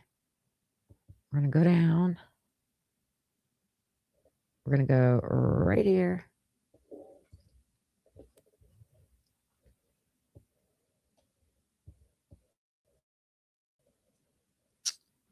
So, oh, look at that little house right there.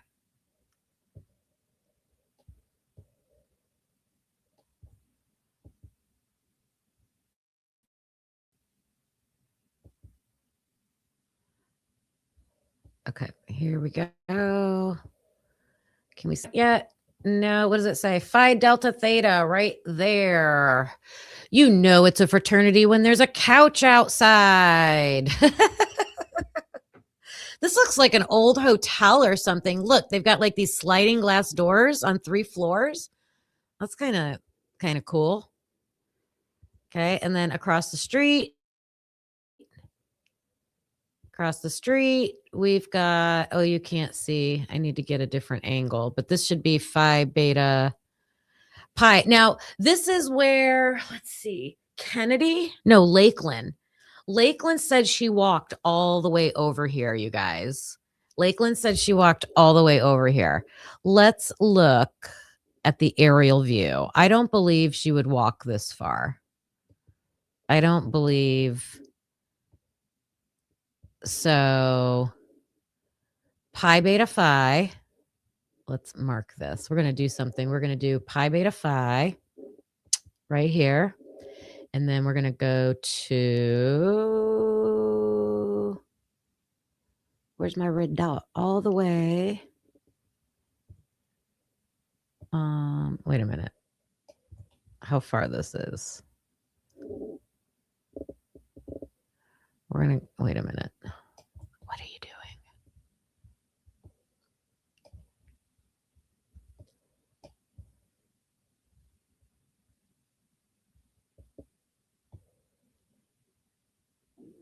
Yeah.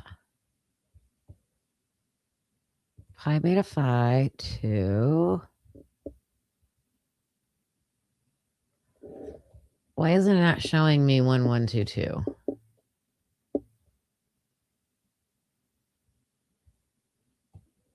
Oh, because I got to go back to north. Put me back to north. It's right here. To that. There we go. Let's see. It says that that would be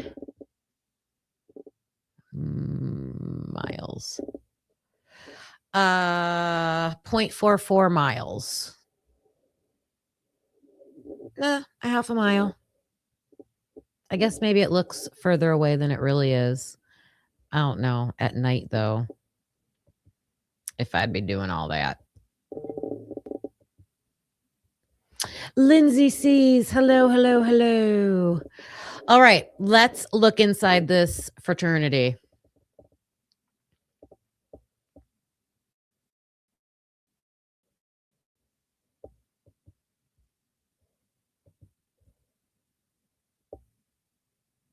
Wait a minute.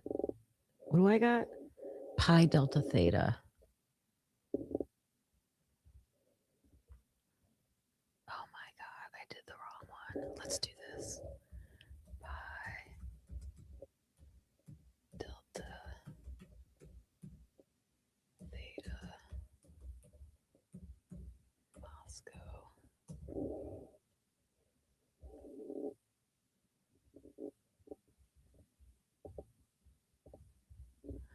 They do house tours for their when it's rush week. And I have a lot of them saved.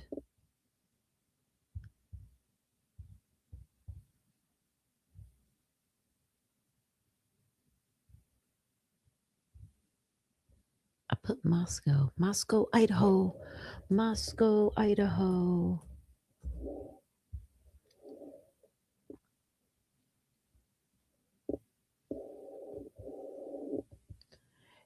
Oh, they have a YouTube channel? Oh my God. They have a YouTube channel, you guys. They have a YouTube channel. 2016 is probably the most recent thing. I want to see inside their house. Where's your house tour?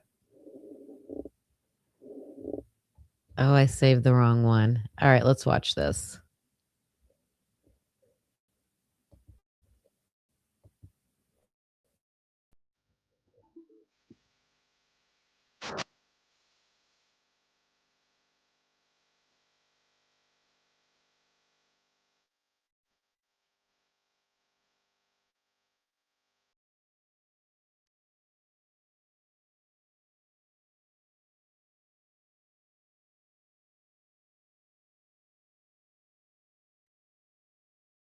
Ooh, favorite memory.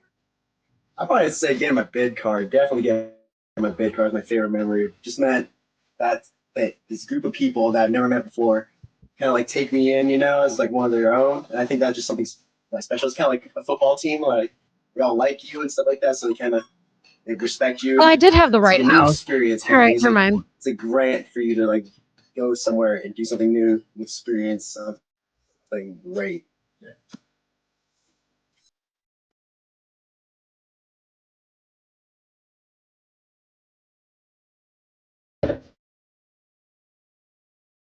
Okay, look, I was right. Phi Delta Theta. That was the house right next to Delta Tau Delta. So you got Delta Tau Delta, all the delts that are dating all the girls at 1122. All right. Sorry, you guys. Sometimes it takes me a minute to like get everything together.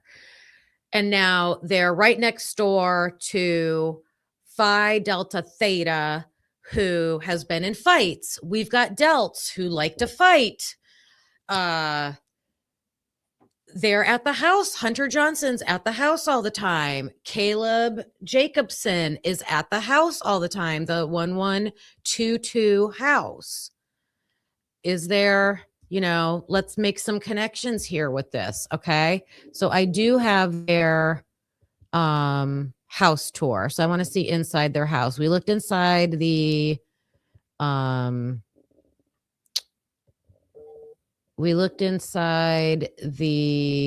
Delta house before.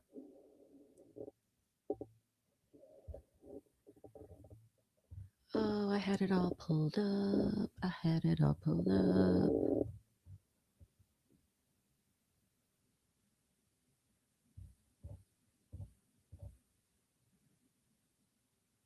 Not that one.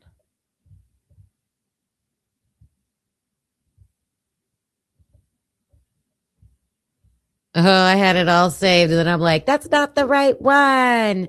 And it was the right one. Let me find it. It was like,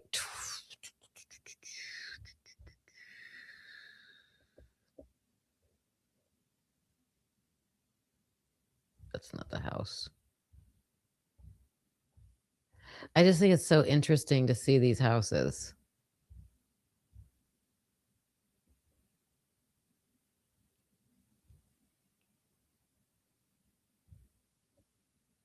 Well, maybe I got to go back one more because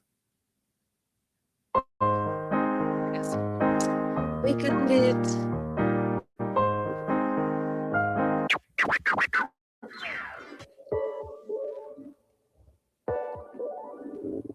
Hey guys, welcome to Phi Delta Theta. My name is Riley Dahlquist, the chapter president. And this is Trevor Goss. Wade Bird, this is the same fraternity that had a member get in a fight with the DoorDash driver. Now, I looked up news reports about it, and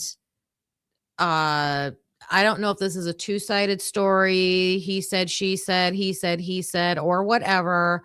But there are news reports that say the delivery driver was the one that like came back and kept screaming about his car and wanted to fight. So there's two sides to this story. However, that DoorDash driver got thrown to the ground, and that head injury is what gave him the most damage, severe damage. And he did survive though. But the fraternity member in this house who got in the fight with that kid was expelled, or he was kicked out. So no police charges. See, this is how the fraternities work. No police charges, but he was kicked out of the fraternity. So that's how they do it. So yes, this is, and this, the kids that are going to give the tour, Trevor Gauss, isn't there the girl that lived with Kaylee over the summer, was her last name Goss, however you say this? Wasn't it like Hannah or Haley or something like that? I'm not sure. Chair. And we're going to do your housework today. Yep. Follow along. So this is our informal room. This is where a lot of guys like to just hang out. We usually have a pool table right there, ping pong table right here. You guys are always playing games. We have a switch on the TV over there. So guys are gaming, whatnot, talking right here, just studying. Really doing whatever they want to do. And just hang out with guys and have a good time. This is our formal room. Never like to keep clean. All here, we have a plant we call Theta. It's for Lou Gehrig's disease, ALS. We live like you plant. Take parents here. Anyway, let's show you some more rooms.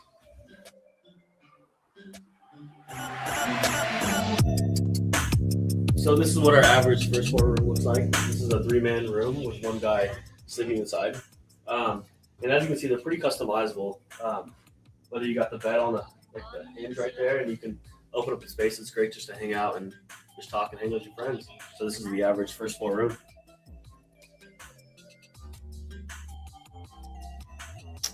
All right, up the stairs we go.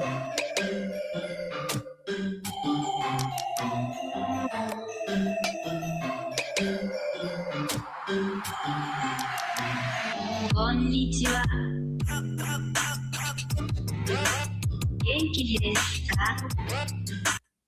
Okay, so right there is where they would have been playing basketball, and the basketball supposedly went out into the street. And I mean, you can imagine if you shoot it and miss, like it's kind of dumb to put a basketball hoop where you don't have anything behind it to stop the ball because you're going to miss a lot of shots. I don't know. You would want to have something behind it. So apparently the ball hit Austin's, the delivery driver's car, and he was pissed and whatever. Oh, that's why. Look at that.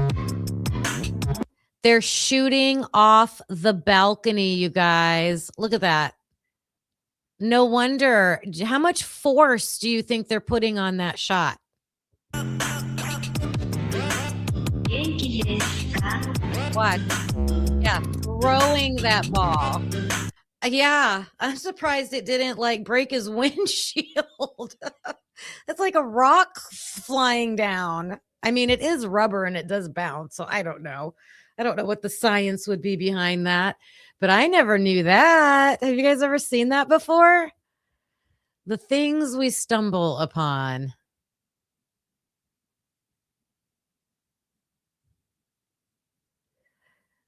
What do you mean they redid the whole building for this one? Natalie Goss, there you go. Deborah Ackland coming in with the names for me. Halloween pumpkin video. Kaylee was in. I knew that name. I knew that last name. So maybe that was her brother. Maybe her brother was a Phi Delta Theta. And that's why they fall to their deaths. Yeah, because they're drunk on balconies. Sometimes.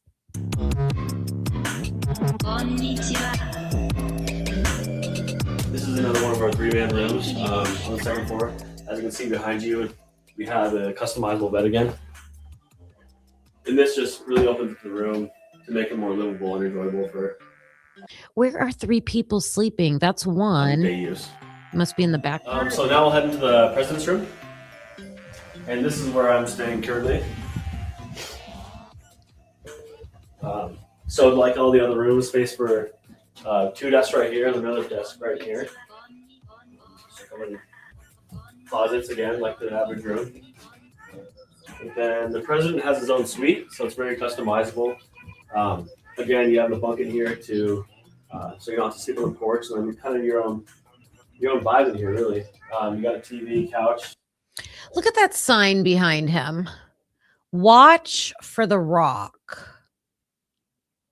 What's that kid on that sign doing? Kicking? Is it kicking? Whatever you want. What's one of my favorite things about Phi Delta? The customizability, your own personal space. I don't know. It was interesting. Now on to the movie room.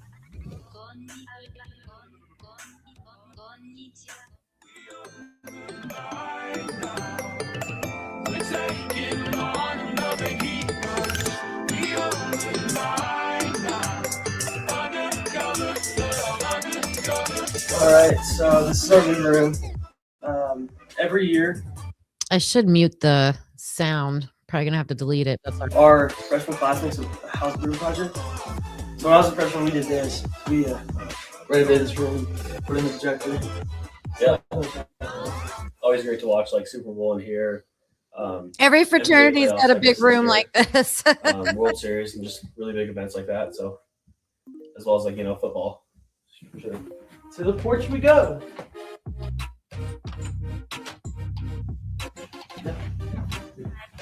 So this is our freshman porch. Like I said earlier, all the members sleep inside their own rooms, but we keep all the freshmen up here. And of all the fraternities on campus, we have actually the most space per person. So it's kind of nice to have. You guys, I know we've seen videos too of the sororities. This is like military boot camp bunks. Where do they keep their stuff? Under their bed? Looks like they're under their bed. This is crazy. That's crazy. And they're paying for that. They're paying probably what, thousands of dollars per semester to live in a porch. Boot camp. Military camp. When we went through one of the houses, I can't remember who it was, their porch had open air. Like, what do they do in the wintertime? I don't know. This is crazy. That's crazy. The porch. Have us spread out, not as crammed in here. Top or bottom, they can choose. And really, just like the rooms, make it your own. And make it really your choose where own. you want. Make it your own. It's really a blast up here. Just hang with your own freshman group and just creating those memories that you'll kind of remember forever. Oh, yeah, it's so great. Now the study room we go. Great. I'm live in a blank room with just a hard bunk bed. All right, so this is our study room. And that room looks like it gets a lot of use, doesn't it? That's their study room. That's their study room. That's funny. we have one of the largest fraternal scholarships on campus. So it's called the Carlisle Foster Scholarship. It's named after our alumni who started in the process refrigerator. And if you stay in here for all 4 years, you live in, and you get about like $2.9 of our your sophomore, junior year, it's the all-men's average. You get about $6,000 your senior year or more, just for living in. Your senior year, you live in, have a nice room, and then a big fat scholarship. That's a nice incentive. I mean, I like that part of it. Keep your grades up, do well, live in the house for 4 years. So you are sinking in a lot of money, but then you get that money back in a scholarship if you have good grades. I like that. So we really take grades here seriously at Idaho. We pulled a 3.26 last semester for an average house of about 55 members. One last thing that's really great about this is we have our own printer and laptop available to check out. So you always have something to get your work done, whether it be print off whatever homework or worksheet you need to do, or you need to take a laptop on the go for the weekend. It's really great to have the service. Hello, Pooh Bear's honeybee. Oh boy, we have an issue if it's Hunter J getting a new phone. I thought when I was listening to it that Caleb said he was going back to the house after he got a new phone, but I will go back and listen to that and make sure I got it right. But if that's Hunter Johnson getting a new phone, I got more questions. They slide down that table to each other.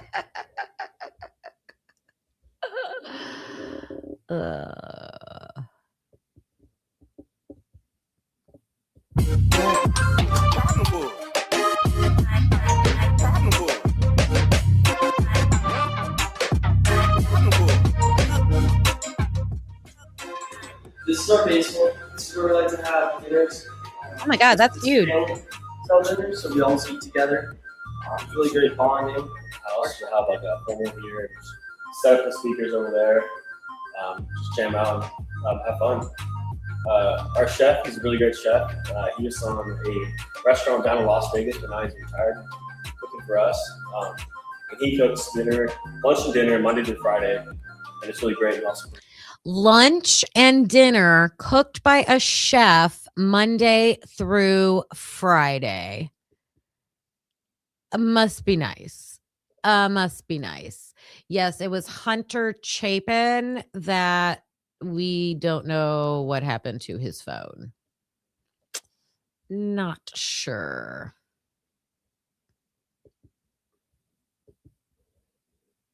provides weekend food. So you'll never go hungry in Idaho for sure. All right, guys, thanks for joining me today. Hope you have a good time on the virtual house tour. Sorry we couldn't do this. All right, that is Hunter Johnson's fraternity, Caleb Jacobson fraternity. So I am so mad I did not get that interview set up and ready to go. I'm going to get it uploaded into my drive because I know I can share things straight from my drive. I apologize about that. The basement, don't go in the basement. You get more hazing if they catch you in the basement. You got to eat in the basement, though. That's where they eat. I am keeping my eye out. Who got new phones? Who got new phones? Yep. All right, you guys. That was my little review of things for today. Please join me tomorrow at 6 p.m. for the verdict room. We are having Jay Embry, Pavarotti on the show, and I cannot wait to just have him give more details, maybe about some of the things he's found. He knows so much about the DNA, so much about the identified possible alternative perpetrators. I just cannot wait to talk to him directly. So that is going to be a super, super good one. Size interview. You missed the first 1.5 hours. Oh yeah. Go back and watch it on Custody Queens for sure. Yeah. Yep. Can't wait to talk to Pav. All right, you guys. It's Friday, so I hope you get to kick off your weekend in a wonderful way and enjoy the rest of your day. Please join me Saturday to hang out and listen to us talk to Pav. Oh, I will set up a spot on my Clock In with Kim. I'll put a post in there. If you have any questions you want me to ask him. So if you're not caught up on some of his videos, go over there and watch his videos. And if you have any questions you want me to ask him, let me know. Also make sure if you come over to our Discord, go to our, it's the Brian Koberger case discussion channel. Lots going on in there. So come hang out and have a great weekend. I'll see you guys tomorrow night. I'm clocking out. Bye, everybody. Thank you so much. Thank you, mods. Thanks for everybody who hung out with me. And thank you for all the donations today. You guys are wonderful. Love you guys. Bye. Thanks for watching, hope you felt the spark. Please hit that like before it gets dark. Subscribe, it's free and keeps us going strong. You're part of the crew now, right where you belong. Join us next time, same truth, same fire. We bring the heat and never tire. We're typically unique and proud to be a husband and wife in podcast harmony. Ethically unique, yeah, that's you and me. Don't forget to like and hit subscribe, it's free. Come back again, we'll be right here with truth and laughs and zero fear.